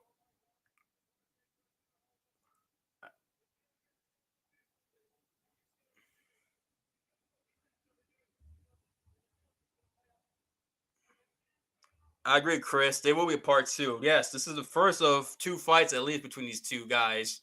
Sergei and Tom are going to fight. Don't be surprised these two fight beginning of 2025. Don't be surprised, man, because this was unbelievable. Wow. Oh, fuck. This is crazy. This card, man. This might be better than 217. That's saying something, because I love 217. It's my favorite MMA, favorite UFC events of all time. But this might be better. I might put this ahead of 217. And that's crazy. Man, just doing this in my ear. I'm not picking my ear. I don't want you guys getting the wrong idea. Just my ear is bothering me. I'm doing this to the outer part of my ear. But yeah, the 1-2, the second one lands, and then 1-2 again catches him, and then he was out. He was out from there, and those ground and pound just put him away for good. Wow. That speed, man, is on display. That hand speed.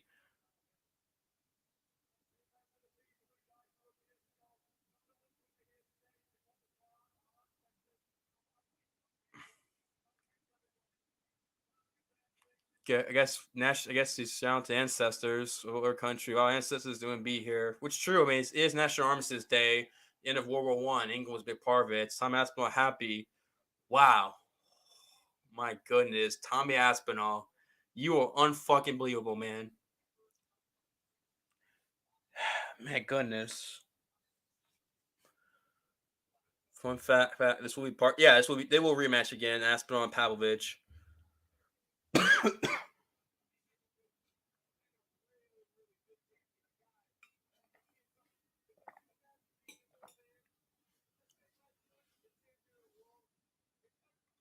His father. Imagine being him, knowing your son's the heavyweight champ of the world. Your son's arguably the best heavyweight fighter in all combat sports, not just by MMA, all combat sports. Imagine being him, who's his corner. I mean, you gotta be. I mean, I can imagine how he feels as a father, the pride he has as a dad. Especially Tom Aspinall. Good job, Tommy. Stephen Miocci's in the crowd. Logan Paul. Boo. Fucking fuck you, Logan. Fucking cuck, you whore wife. Ugh. Shout out to Trump, Donald Trump. Shout out to him though. There you go, Trump. Shout out to you, Donald. Oh,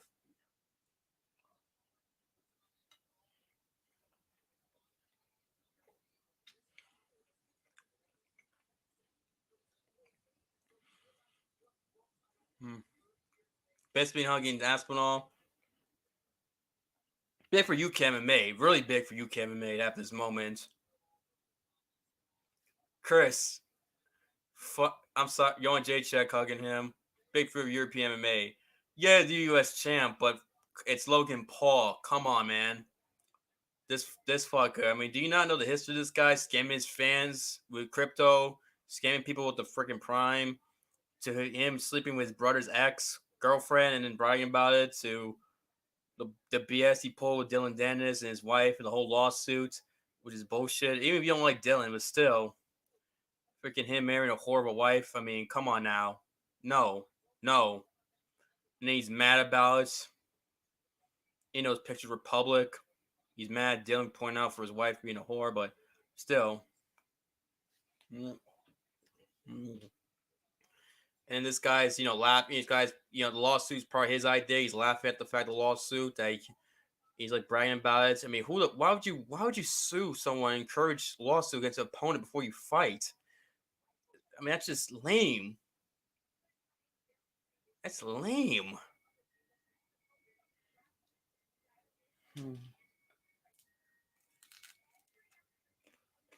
I highly doubt that makes him a good wrestler. I highly doubt being a shitty person makes him a good wrestler. I mean, come on now. Yes, there's been a lot of great wrestlers who are shitty people. I mean, don't get me started. There's a lot of them. But you don't have to be a shit person to be a good person. It doesn't mean I'm a good wrestler. It doesn't mean I like this fucker.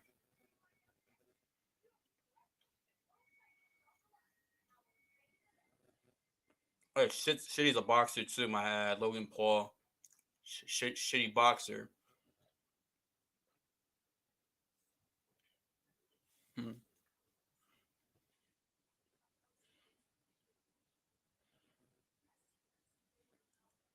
As you get ready for the main event, Alex Pereira and freaking Alex Pereira and freaking Jiri Prochazka. He's just messing. I know. He's just messing with me. Yeah. I've seen he's got athletic. He's taking the wrestling very well. Logan Paul has. Good for him. But my question for you, Chris, is what was your favorite Rashad Evans fight or moment? And for everyone else watching, who's your favorite UFC fight of all time? What was your favorite fight of theirs or moment of theirs? I'd like to know. Not just you, Chris, for Rashad, but of everyone else. Favorite fighter, and what was your favorite moment of theirs or fight?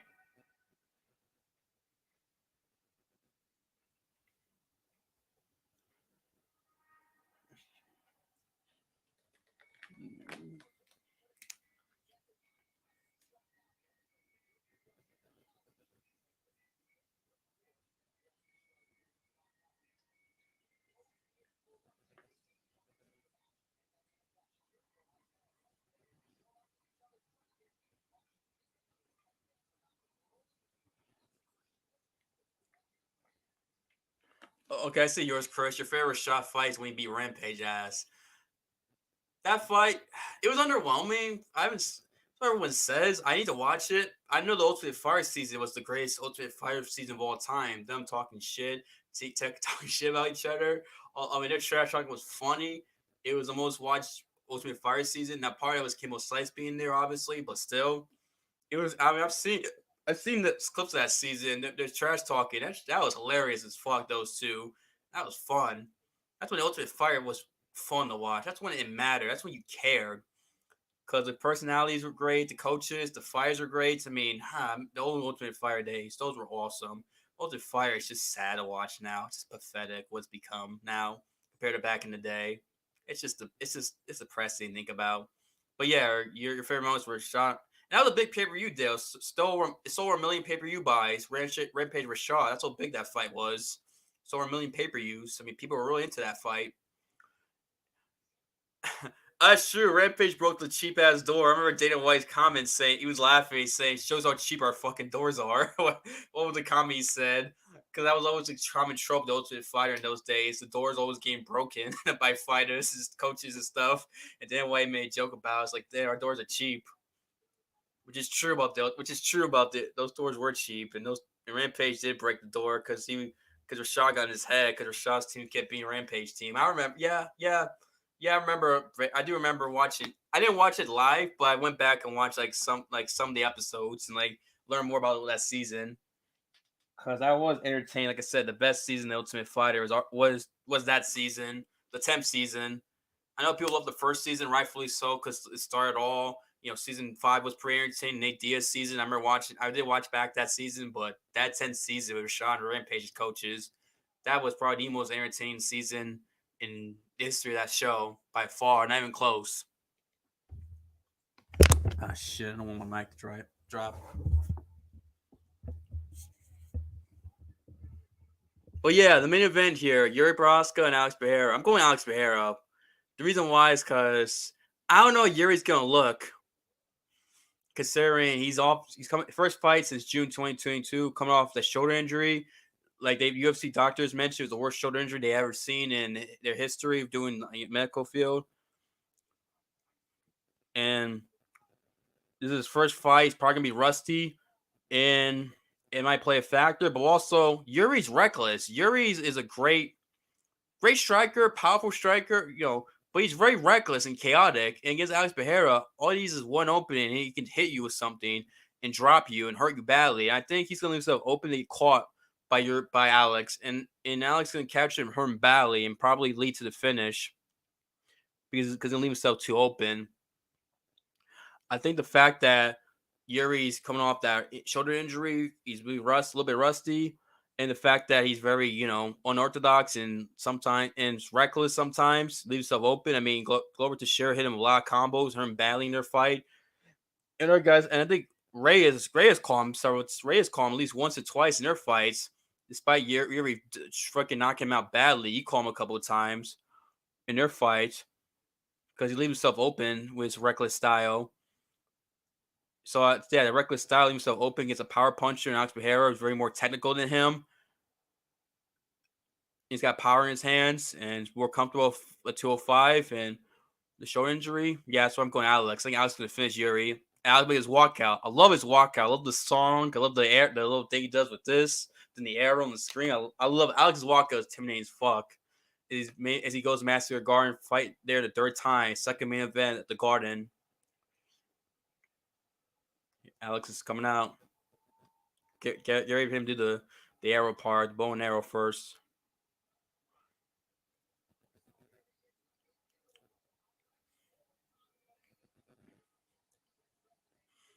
He does it, and here comes the arrow. People love Alex Pereira. I don't blame him. I like Alex Pereira too. He got a great fun personality, got a great story. This guy was a guy who was at one point grew up in the favelas. Actually, he grew up in the jungle, poor, to the point where he went to the favelas to give himself more economic opportunity, which is crazy. Ooh, I like that. He does the arrow on the screen, the punches. Let's go. I mean, this guy grew up in the poor, the jungles of Brazil, where he went to favelas was an economic opportunity. The favelas, think about that. You know how anybody knows Brazil, the favelas is freaking dirt poor as you know what. Then he was alcoholic. He was 23 years old before starting to do kickboxing and help do kickboxing at 23 years old, which is older for most guys to start. As he overcame alcoholism, became a 2-weight division Glory Kickboxing champion, which Glory, for those who don't know, is the top premier kickboxing organization in all of kickboxing.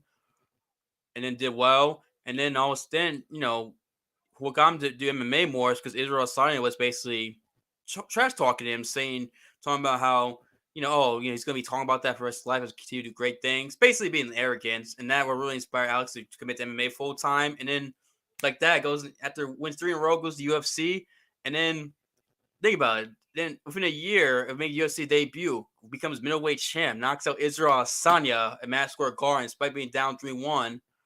And then he goes out there and freaking was gonna knocks out Israel Asanya, becomes middleweight champ, and then loses to Israel in the rematch, order 4-5 count the kickboxing fights, and then goes out there and beat Jan Blachowicz 3 months ago, getting knocked out 185, despite losing the first round against Jan Blachowicz, who's got great submission game, great top game, great wrestling game, especially when he's on top of opponents. And then wins the next 2 rounds in altitude, despite getting knocked out 3 months earlier. And now he has a chance to be a 2-weight champion in MMA, become lightweight champ again, and avenge his mentor, Glover Teixeira, who lost his belt against Jiri Prochazka back in June of last year. And his story is unbelievable. Alex, I mean, he's made me a fan. I like Alex Pereira. But I'm a Jiri fan because Jiri's fun as fuck. One of the most entertaining fighters in MMA history. I forgot what 26 or 28 his victories are by knockout to finish. There's 29 victories. He has that samurai spirit. I mean, the guy trained Japan for a while, fought in Japan, Ryzen. I was surprised he lived there. Really buys that samurai Bushido's code. Crazy wild man. Great entertaining fighter. Fun personality. Really likable. Wild, fun. Gets hit, but he'll freaking drop you or hurt you badly. I mean, unbelievable what Jiri does. Crazy but fun. Love Jiri Prochazka. I mean, these both guys are easy to like and entertain. This could be fight of the year potential. This could be fight of the year potential, ladies and gentlemen. I don't say it often, but I'm gonna say it here because this fight is so damn. Because this is so entertaining, man. This could be an entertaining fight regardless. As Jiri comes out with the Czech with the with the Czech Republic flag.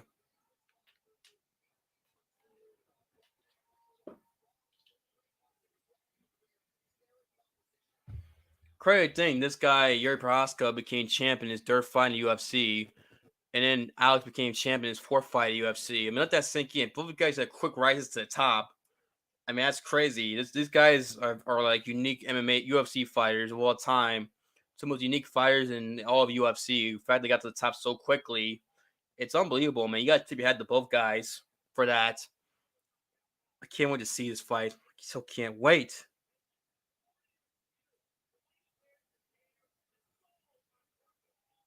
I mean, the hair, he has like crazy hairstyle. Jiri Prochazka does, antenna, but he just does it because this is Jiri is. Jiri's a unique guy. He has that samurai spirit, Bushido code.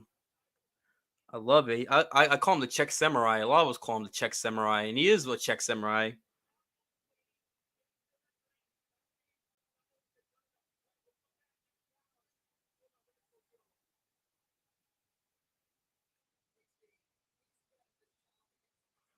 I'm excited. Though. I'm excited. My excitement for this fight is just. I gotta give Yuri credit for ranking the title instantly instead of holding the home division for a while, trying to like hold it, try and keep the belt.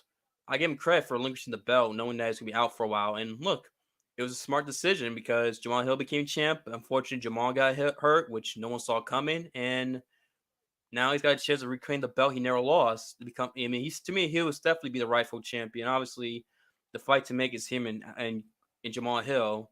Although to be actually, I think he probably will fight another fight between them because Jamal's gonna be gone to what next summer, maybe next fall because it was July or August. He got injured Achilles, and the Achilles injury is gonna take a year before he could come back and fight. At least a year, maybe longer. Jamal's gonna need. It's gonna be a year. He's gonna need Jamal Hill before he comes back and fight. Consider the Achilles injury he got, and hopefully he heals out. It sucks. I like Jamal Hill. I'm growing to like Jamal Hill a lot more. But he's just doing his YouTube channel, and he's a good fighter too. And then of course, so yeah, I mean the lightweight champions that unfortunately Boss has been injured. So hey, we're gonna get clarity. One of these guys be a lightweight champion in the division move forward. Would it be Alex making history or Yuri reclaiming the belt he never lost? and extends his winning streak to 14. 14 straight fights victories he'll have if he beats Alex, as he's on a 13-fight win streak. And Yuri's on his knees staring. Look at these two. This tense stare down between both guys. Alex is calm, stoic. He always is. Yuri looking at him very with me intentions. I mean, this stare down between two warriors. As Alex is 36, Yuri 31. Yuri has a 1-inch reach advantage. 80-inch. Alex 79. 6'4" Alex, 6'3" Yuri. Both made weight, obviously, for the lightweight championship.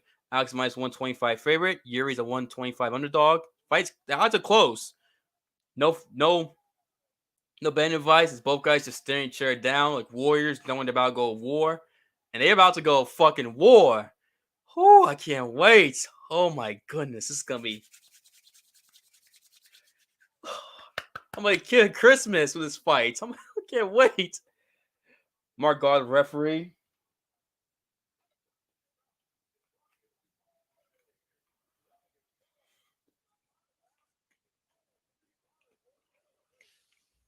Madison Square Garden, the world's most famous arena.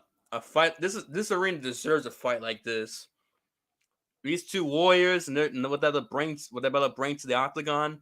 Only Madison Square Garden is one of the few arenas that deserves a fight like this. The Garden does. The history. Look at these stare down at these two, just staring at each other. Just nothing. Just like they know what they're about to do. It's so. I mean, my goodness. Shit getting me hyped.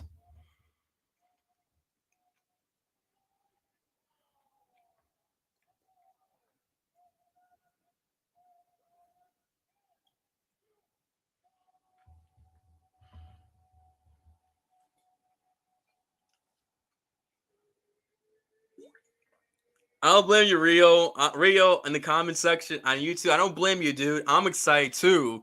These are two violent motherfuckers. These are two BMFs.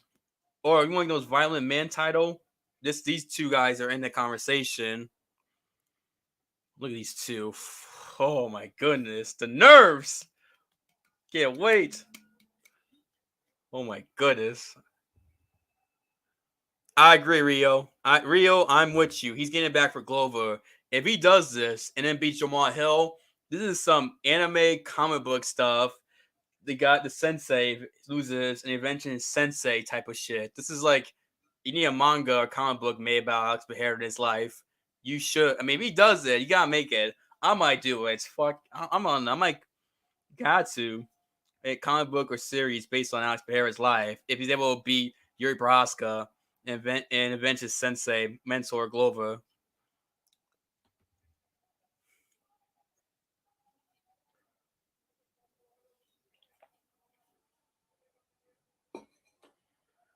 Very a pro Alex Pereira crowds. There's some boos. Those might be the Brazilians because a lot of Brazilians in New York and also Brazilians travel well in the UFC crowd. Especially in UFC, especially Brazilians fighting for a main belt. I see, Chris, Yuri fan. I don't blame you. I'm a Yuri guy too. I like Yuri. I like both guys. I'm leaning towards Alex, but I would not be shocked if Yuri won. Wouldn't shock me at all. Like I said, the odds are close. Oh shoot, a samurai stance for Yuri. Samurai battles this.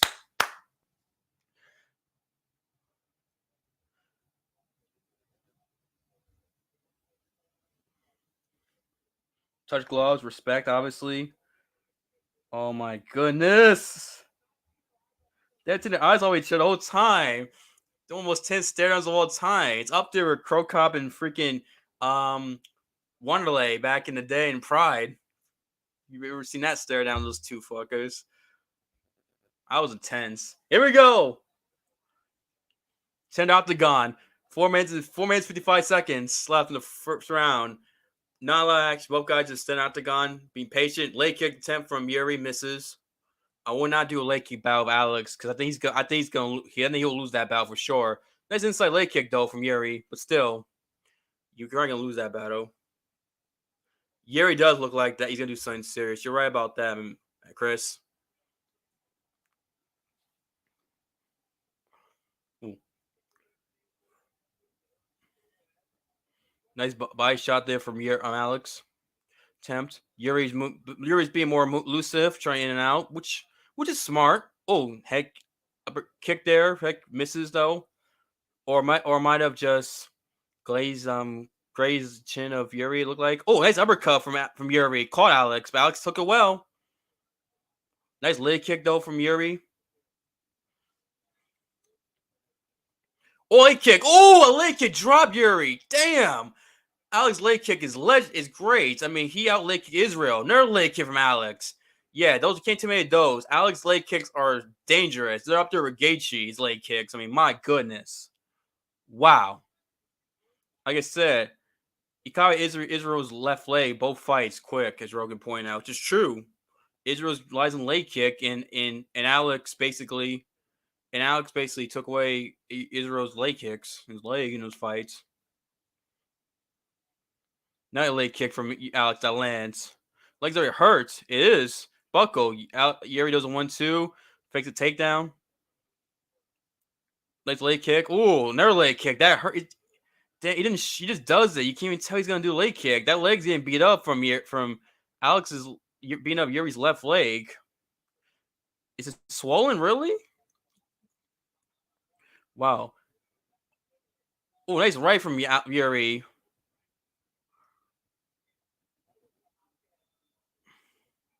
Prochazka does great power, but Alex's skill is so good that he needs to check them leg kicks. Yuri closing in, but no, Alex is out the way, circles out. Leg kick. Yuri goes for a takedown, throwing a leg. Alex throwing some punches to the head. Alex defended takedown so well, so far good. Pereira's going for a guillotine. It's tight though. Oh my goodness, it's tight. What? It's tight. Is he choking out Yuri? Wait, he's choking out Yuri, looks like. No, he looks fine. No, he's fine.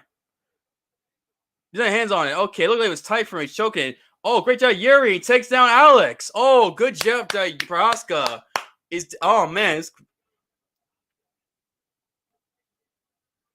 Prochazka does a submission advantage.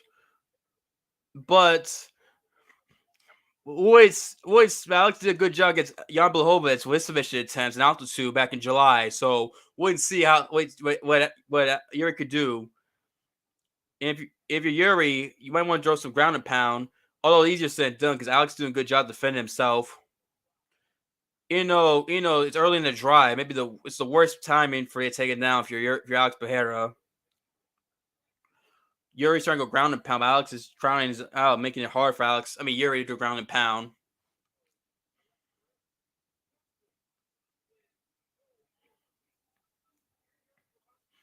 Yuri lost. Alex lost the first round, got taken down, defense several submission attempts from Jan, and had good submission defense too. So if you're Alex, you don't worry too much. But he's flattened out though by Yuri. Good for Alex. He's near his corner, in front of his corner there. Excuse me. Coach Shearer talking to him in his corner there.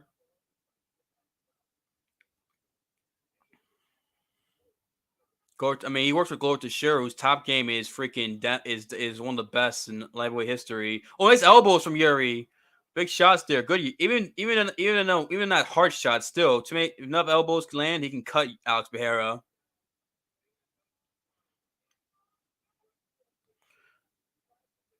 Alex is staying safe, not taking chances, making sure Yuri can't do too much damage to him. Time run out, which is smart. Yuri is doing well. Alex in the cage, get up, and he gets up. Good job, Alex. In the cage, get up. As they break the clinch, Alex does right hand. Looks like might have landed, but doesn't do too much damage. Yuri was going to win this round. Let's Alex land something big. 5 seconds left in this first round. Uppercut. What's uppercuts? Look at that. Did landed. But yeah, Yuri won that round. 10-9 Yuri. Takedown, did some damage. I know Yuri got hit with several leg kicks, but at the same time, those leg kicks,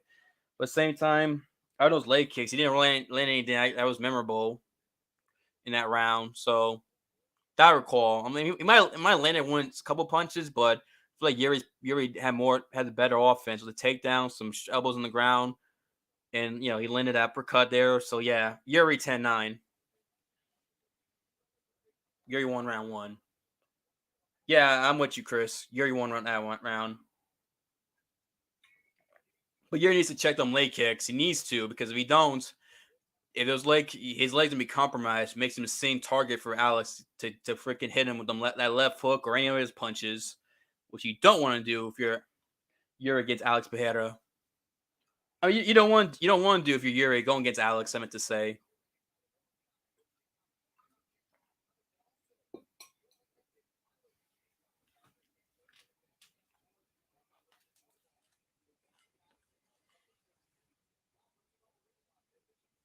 Round 2. So I got food in my mouth, so my apologies if I sound muffled in my voice.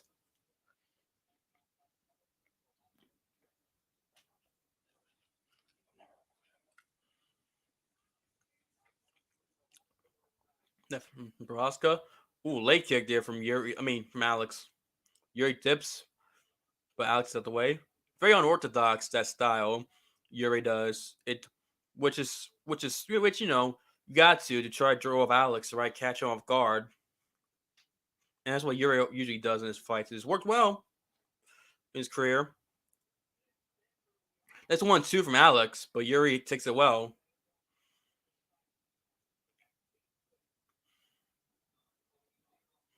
Look, your depth in looks like he's trying to throw something, but it doesn't. Yuri does a left. Alex is out the way. Leg kick. It looked like that just missed there from Alex. Look, Yuri's trying to throw body shots. Overhand over just misses from Yuri. Nice body shot from Alex.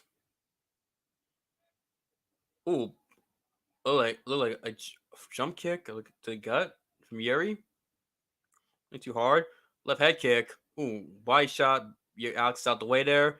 Yuri's pushing Alex to the back to the fence.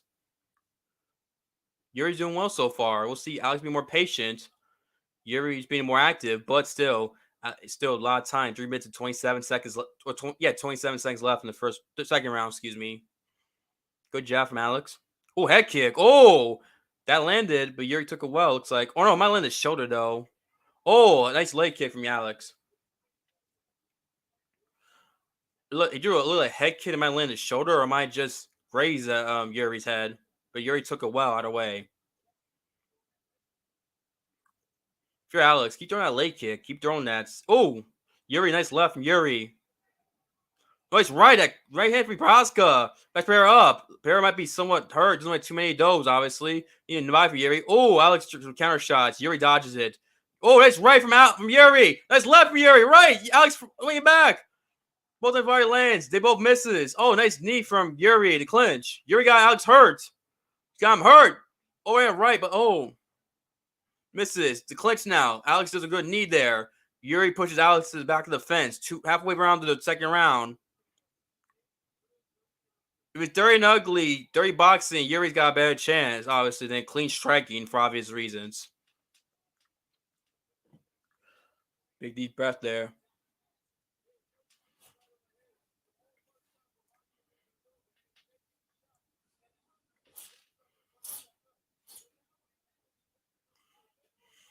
Nice leg kick from Yuri, Alex, as Yuri switches stances there. Oh, again, another leg kick to that left leg. Keep doing that leg kicks every time he switches left southpaw, so he can't switch stance. You're Alex. Yuri keep mixing it up. Oh, nice left from Alex. That it lands. Need a body. Yuri goes for a clinch. Yuri is winning this round so far, Chris. He is, but we see Alex come down for being down fights before. Last year against Israel Adesanya in the Garden. Yuri's left leg. Yeah. Attack that right leg. Alex should start doing it more when Yuri switches stances. I know the left he's hitting that left leg with money with leg kicks, but still. Oh, that's leg kick there from Alex at the Yuri throws one. That's right from Yuri. Oh, them jabs. Oh, Alex catches him. Oh, Alex hurt him. Oh my goodness, Yuri's trying to clinch. Alex throwing to elbow shot. Elbows. Side elbows. Oh, he's hurt. Oh, that's it. That's it.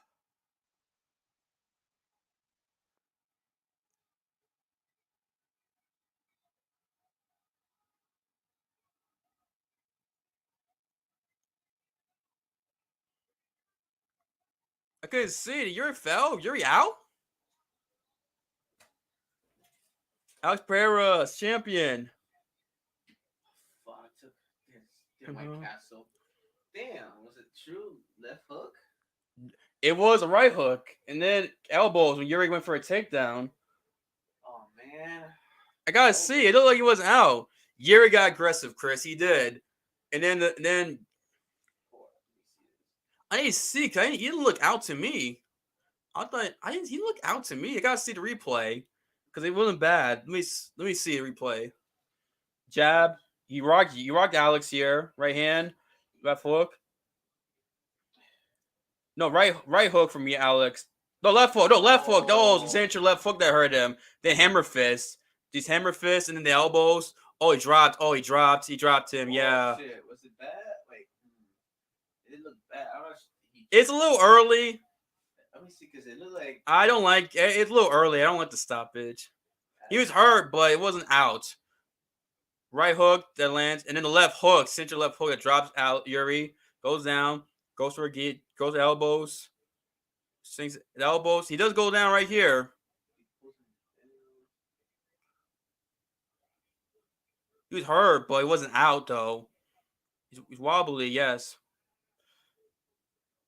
A little early, premature for my liking. I agree, Rio. I know you root for Alex, but it was premature. Damn, Mark Gordon gets his pay cut in half. I don't know. That'd be a rule for Reese messed up early in that. I mean, I get the visual. He does fall back after the elbows and then the mount. It's a championship fight. I know Yuri's not the 10 gold champ, but still, he was champ. I will let him hit a few more shots, just because. Yeah, guards referee is questionable at times. Rio. Just look at the first Kobe Usman fight. That's the fight you need to see. And then next week, you let Frankie Edgar get beat up too much. Get Zombie. He bad, but he fell. I wonder if he knocked it. Oh, look at the alley. I need to see how he was. How wobbly was he? How impressive was when he stood to his feet? I don't know. Maybe he fell. He tried to take him down. But yeah, you're right. Guards known for that. The Kobe Covington first Covington Usman fight was terrible, and then the Frankie Edgar Zombie fight next week, he let Edgar too much damage. That was bad. What the fuck? Go back. Go back. I need to see one more time. Alex talking to Donald Trump and Tucker Carlson looks like. I know Tucker's there. Donald Trump's there. How the fuck this guy ends up being now he wins another championship belt. Okay, we got to talk. This guy was a middleweight champion. Now he's like heavyweight champion. Yes, this is not crazy. I think you're right, Chris. I think his leg gave out and he slipped. I don't know about. I don't like this stoppage. I don't like it at all. I think it's not good. I need to see the replay because I need to rewatch this.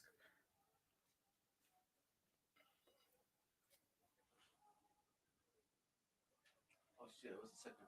Fuck, I missed it.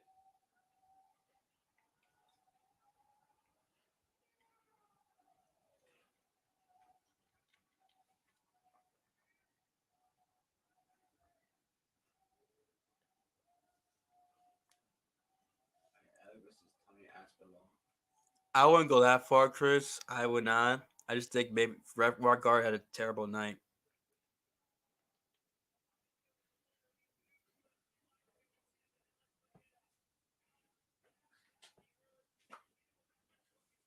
That left hook's money though. Drop him. That finisher left hook. Got some hammer fists and elbows. That We actually didn't want to fight style. What did he say?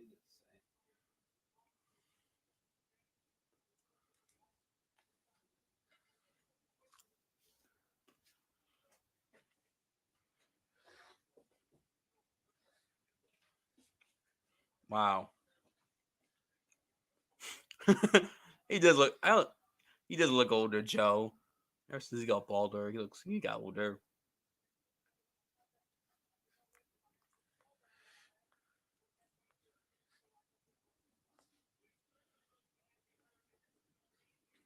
He did got hurt. Clipped him, but damn, it's weird. Weird a stoppage. Yeah, it's like I don't know. It's just I'm trying to think. He gave out. He tried to pick him up, slow down. Just I don't know. I think he was like Alex was in my position, so It didn't look like it would be more trouble. Yeah, we'll see. These commissions sometimes, they are real. These commissions sometimes they don't. It's hard when they overturn things. They're very stingy and stubborn too much, unfortunately. But he should go. I get it. He should go. It'll be hard for them to overturn it. But we'll see. That was bad, Rio. I agree. It was not the best stoppage. And like I said, you're so room for Pereira. And I thought Pereira was going to win, but it's like, ugh. Why did the second New York UFC main event questionably tarnish race stoppage?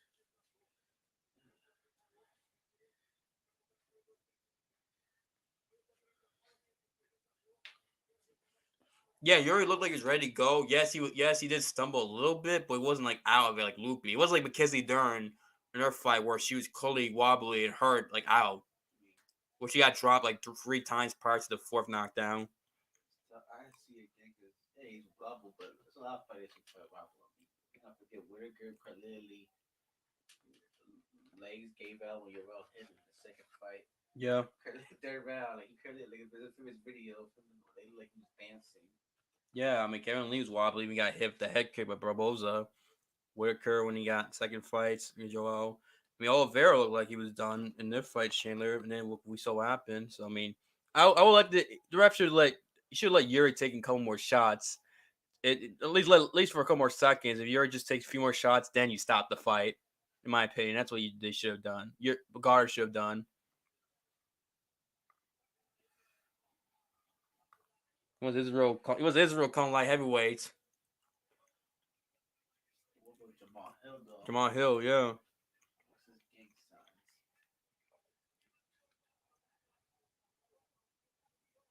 I agree, Chris. You can tell when someone's gone, someone's ready to defend themselves.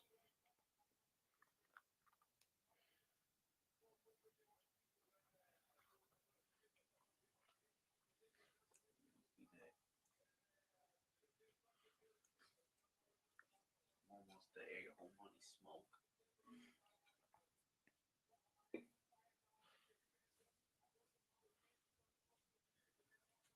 What is this guy behind him? Yeah. Shade in the building. Yeah, I'm just seeing who. Let's see who Alex fights next, because Jamal's not going to come back anytime soon. Jamal's going to be gone for a while. The other guy, the guy once again setback. They're gonna talk to. They are gonna talk to Jiri Prochazka. Jiri positive for photo op with the team, as they want a team with them. To see Alex with his son and his Glover and his coaches and stuff.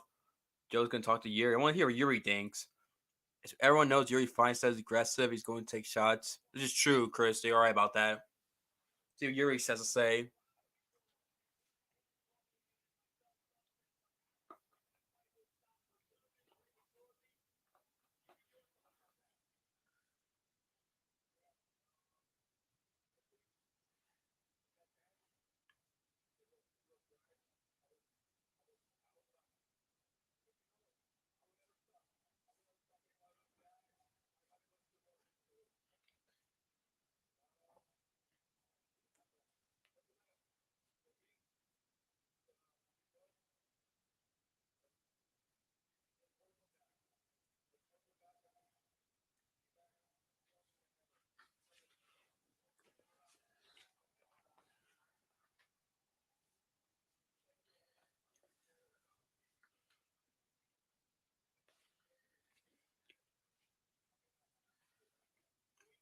He will be back, yeah.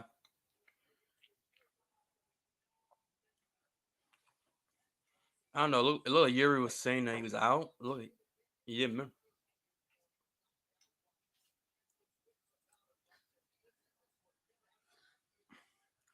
Wait, they really made was out in the Reyes fight? Really? I didn't know that. Yeah, she doesn't sound like got knocked out. That's true, but sometimes I mean I don't know if there's a sound people have when they get knocked out though, Chris. I mean I get what you mean though. Over for that tap.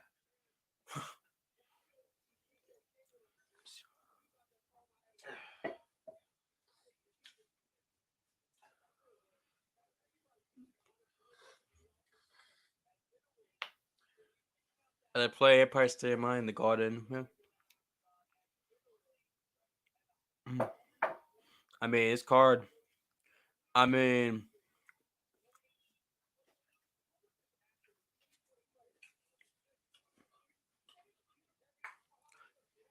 he didn't look like. Yeah, I agree. He didn't look like either. I mean, I think you have to replay. I need to rewatch replay that because they didn't look out. I need to see it again before I see because I'm like, it's not a great look. It sucks because this card was phenomenal. Yuri got dropped with a good left hook and then some great count elbows that Alex was landing on Yuri, but excuse me, Yuri just hey, a dog walk in, hear the background noise and stuff like that. I can hear you. All right, bud.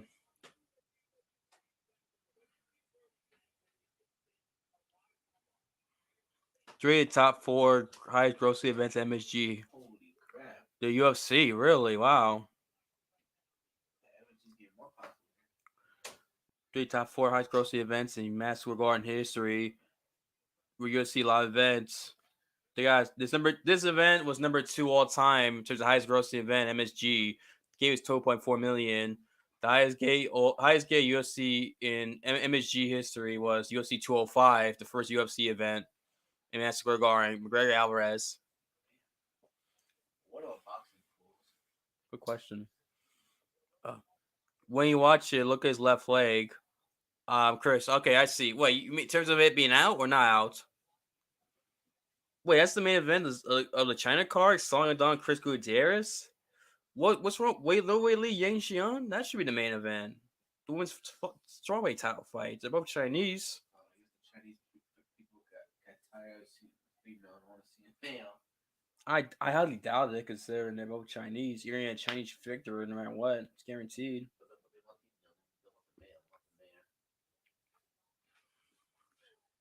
What do you mean, Chris? Watch his left look. Oh, that's when he slipped. Let me see if it was a slip. I gotta rewatch it again because I need to see them. I'm going to rewatch this event fight and see before I do the breakdown for the video. Break down this event after showing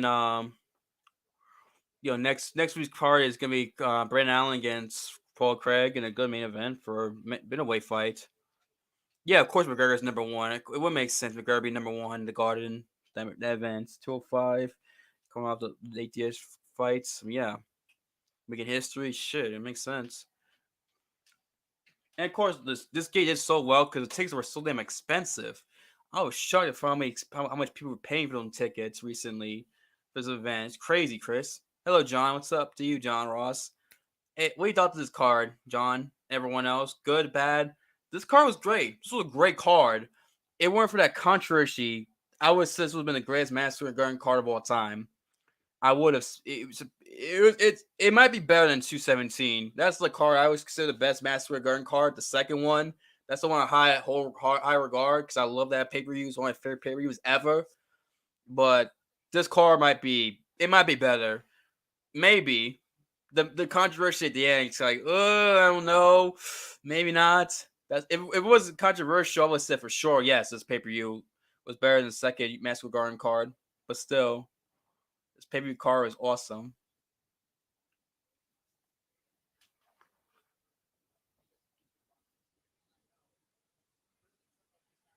It was great.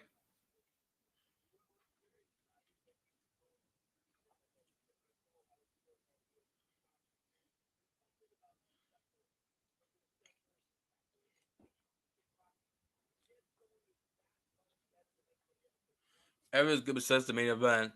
Yeah, the controversies. If it wasn't like that, it was just a clean finish, and Yuri was out. Then yeah, it's would have been better than 217. Or even last year. Last year's UFC Master Guard card was pretty good too, if I remember. The main event. Claudio Puelles fought disgracefully in that card. And then Hooker took advantage, made him pay for it, but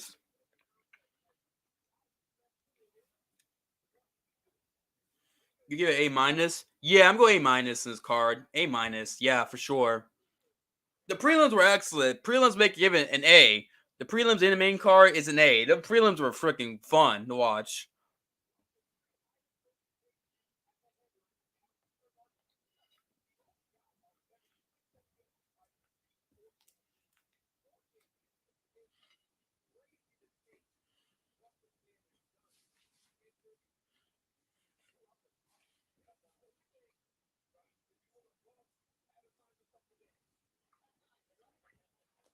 It's on a replay. Let me see. Okay, left hook.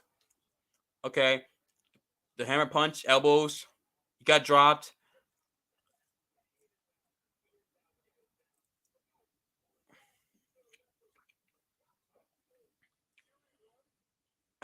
Got right hook. Yuri's so close to Alex. He generates that power still.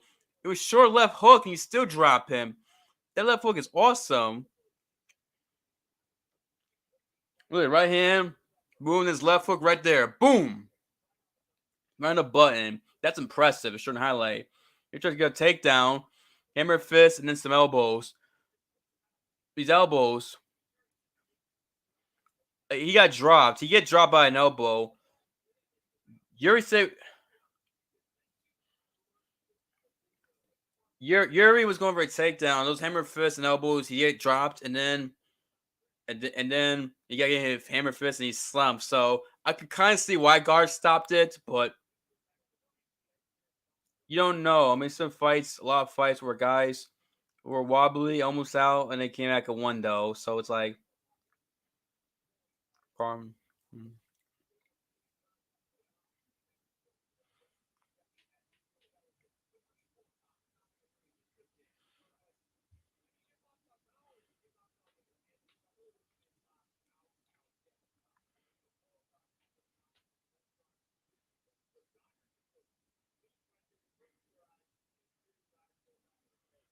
I mean, if we can see if your eyes did roll back, we can see it. Then I wouldn't have a problem with stoppage. The title fights, I just want to see them more, just because the title fights, and you want to see guys. I feel like guys should get more leeway because it's title fight. Because it's title fight, just a little bit more. That's all. Kind of like with Jones DC, the second fight, Carter give Cormier a lot of time to try to recover before stopping it, which was the right call.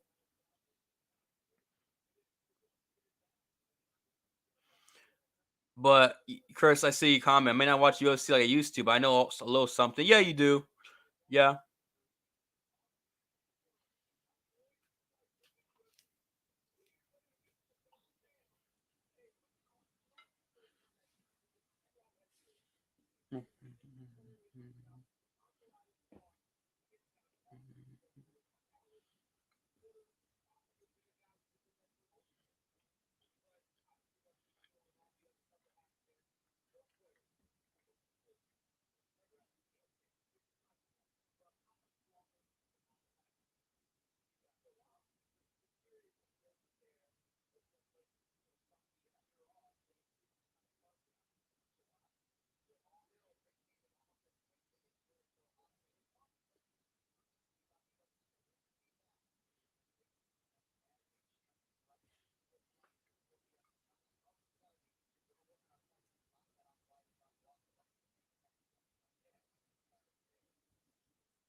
It's close. I'm trying to figure out. I'm listening to the commentary describing like what to do next for the lightweight division, because lightweight division is a lot of dysfunction because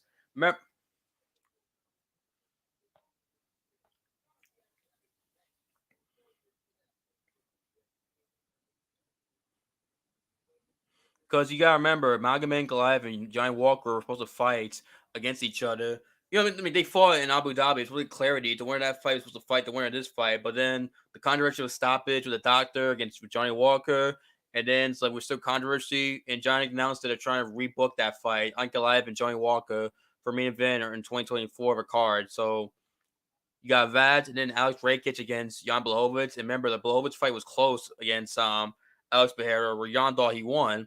If y'all can somehow beat Rakic, you might do a rematch between Blachowicz and Alex. See how close the first fight was. You could. Not saying they might. But obviously, that Rakic it has Alex. I mean, Jan has to beat Rakic first, and not only that, Rakic could beat it, and then that can make the heavyweight division more complicated in terms of title, more muddy the title picture. And those two are fighting in January, so it's not that far away. 2 more months for these two fights, and then yeah, so there's a lot there's a lot of unclarity in the heavyweight division who Alex fights next. Obviously, Jamal's gonna be gone for a while. Jamal won't come back till late summer, maybe, or the fall of next year if he comes back. So who knows? Maybe Alex takes a break because he's fought 3 times this year. He fought 3 times last year. So he's fought 6 times in 2 years. So maybe he wants to take a little break and enjoy himself. He can. So maybe he comes back around summer. Maybe we'll see what happens depending on when Ankalaev and Walker fight and if what happens with the Rakic and Blachowicz fight. I can see Alex fighting UFC 300, which is 5 months from now, which is some time to time off.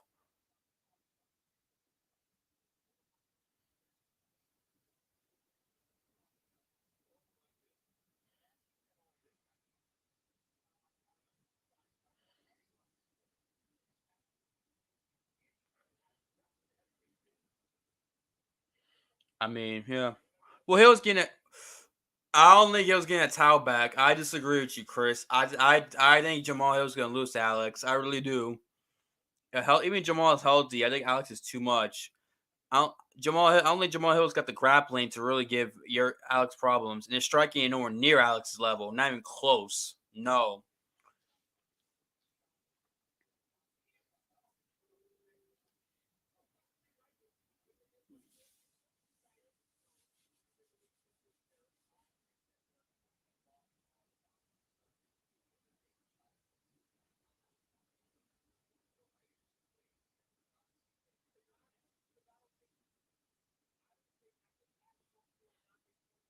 Don't be surprised. Yeah, but I know I made it crazy. I just think he's not a better striker, not cleaner striker than Alex, and I don't got the takedown. He's not as good of a grappler as someone like Jan Blachowicz.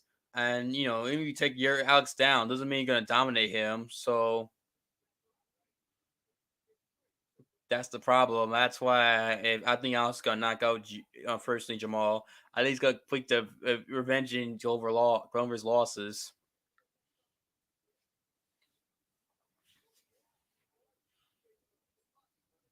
And what's going to be Tom Aspinall now? What's next? Because Stipe won't wait for John. John won't come back to the summer. Who you give Euro?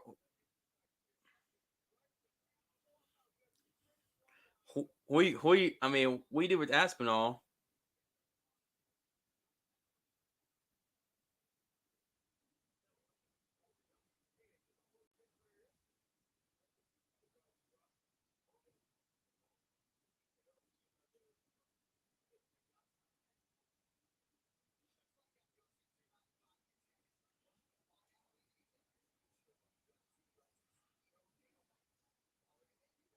I'm sure, man.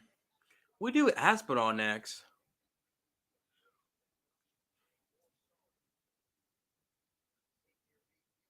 As a man, Chris, as a man, when you take something you never lost, you're hungry. Yeah, you're hungry to get it back. That's true, but at the same time, this is Poton though. This is Pereira.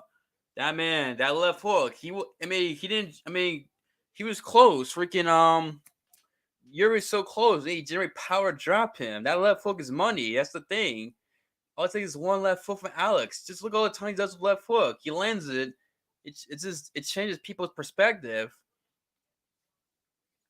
It changes people in the trajectory of the fight. Disagree with you there, Chris. But it's Tom Aspinall, what do you do? I mean, I'm sorry I got distracted there because John's not gonna come back till summer. I mean, they're gonna go what London in March. He's gonna probably want to fight in London in March. If you can't do Gelton Almeida, he did not have a great performance against Derek Lewis. That was not a great performance. So it's probably weird it'd be weird to defend the light heavyweight belt. I mean, not the light heavyweight belt. Excuse me, the interim heavyweight belt. That is weird to think about.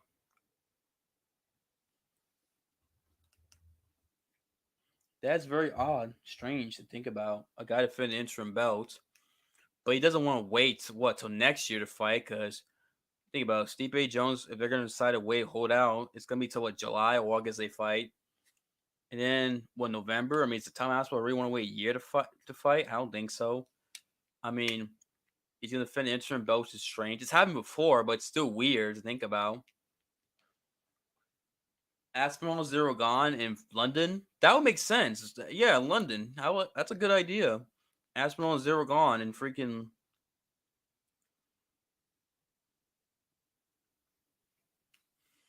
Yeah, I mean, it makes sense. They're both European. France, it's not that far of a trip from France to England. You can take the English Channel, the underground tunnel from the English Channel from France to England.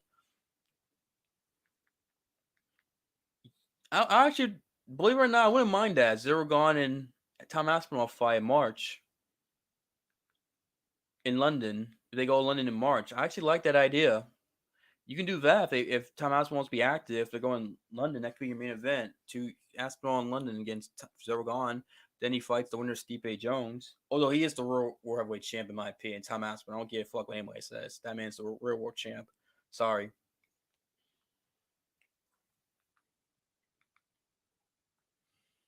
But yeah, I mean, man, it's a lot of questions. We for main event, the winner of the winner of the main event, co-main event. What's next for them? It's not clear cut. It's just not. Who knows? I'm gonna rewatch that main event for sure. Rewatch it, and then I am gonna break down this card because this was a great card, phenomenal card, A minus. Like Flash said, there's the main card A minus, and then an A overall for the prelims and the main event card because they deliver. This was excellent. My opinion, this card would be the best Master Ring card of all time. It's up there with the first one 217 last year's Master Garden card. Like I said, 217 I hold in high regard because that's one of my all-time favorite UFC of pay-per-view events of all time. And that second one, in my opinion, is the best Master Garden card of all time. This one could rival it in my opinion because all exciting all the fights were. And the main event was exciting, even though the finish was controversial. But I need to rewatch. But I'm gonna rewatch it again, the main event, and a couple of times at least, and then maybe my opinion might change when I do the breakdown for my video for the breakdown of this card, and then we'll go from there. Anyway, let me end the video here. Thank you guys for all you watching me on YouTube, Twitter, Facebook, all the video platforms. We appreciate the love support you guys give us in this channel because without you guys, this channel is nothing. Thank you guys for watching my live reviews of UFC pay-per-views. I might do a live watch along for the fight night, the Austin fight night, because that fight night card is pretty damn good in Austin. What they got, the Dariush Sarukian card. I might not guaranteed. I'm not guaranteeing that, but I might consider doing it for that fight night card because that fight night card is so good. I might do a watch along for that. You'll probably know by 2 weeks from now because it's in 3 weeks. Because next week's Brandon Allen and Paul Craig, and then the UFC's off Thanksgiving week, and then they come back for the Austin card on December 2nd. And then UFC, I will do it. Yeah, I'm for sure gonna. I'm more likely gonna do a lot watch along for UFC 296. Yeah, 296. I'm just no 9% chance that's definitely gonna happen unless I have to do something Christmas related. Considering that's near Christmas and obviously holiday season comes up and you never know. I'm more likely there's a 9% chance that I will do pay-per-view watch along for 296. I'm 50-50 with the Austin card. Like I said, 2 weeks from now, you'll know for sure. You'll know whether I'm doing it or not. The live watch along for that card. But either way, hang on. Sorry, I had a cough there. Thank you, Chris. I appreciate you. Thank you for watching. Great stream. Hey, Chris. Yeah, if you want to come and do a live watch along with a pay-per-view, let me know. I'll like to have you on for UFC 296. You and Dan together. You, me, and Dan do a watch along. We'll like to do that one day. We should. you're invited, come on anytime you want, Chris. Definitely hop on. We'd love to have you here to give your opinion. If you're not busy December 16th, let me know for UFC 296. I'd like to get you on for that card. Have you do a live watch along, you and Dan, and we could do that for the end of the year. That'd be dope. I'd like to do that. Anyway, thank you guys for thank you guys for watching, listening. We appreciate the love, support you guys give us. All the video platforms, audio podcast platforms, where you're watching our live UFC reviews or UFC or my MMA breakdowns or preview videos or the my dad's covering the Knicks or the Jets, wrestling, the Yankees, Ranger hockey, etc. Appreciate the love, support you guys give us. Wow, you guys, this channel be nothing. We have appreciate everyone who watches, gives a like, subscribes. You guys are the best. I mean, it's unbelievable. And this card, man, entertainment, man, fucking awesome. I mean, this card deliver. You got me, bro. Oh, Chris. So yeah, man. Like I said, if you're available December 16th, let's do a live watch along together. You, me, and Dan for UFC 296. That'd be freaking awesome. I'd love to do that with you. Yeah, man. If you're down for that, cool. Yeah, it's the next month. So yeah. Anyway, thank you guys for watching, listening. I'll see you guys later. Peace. Have a good night. Good day. Have a good night or good day every time watching this. If you're watching internationally, probably daytime. In the Philippines or in Asia. We appreciate love, support, and I know we have international fans as well. Want to mention that real quick. I'll see you next time, and peace. As I try to end the live stream. Hang on, my don't act slow on my laptop. Here we go. And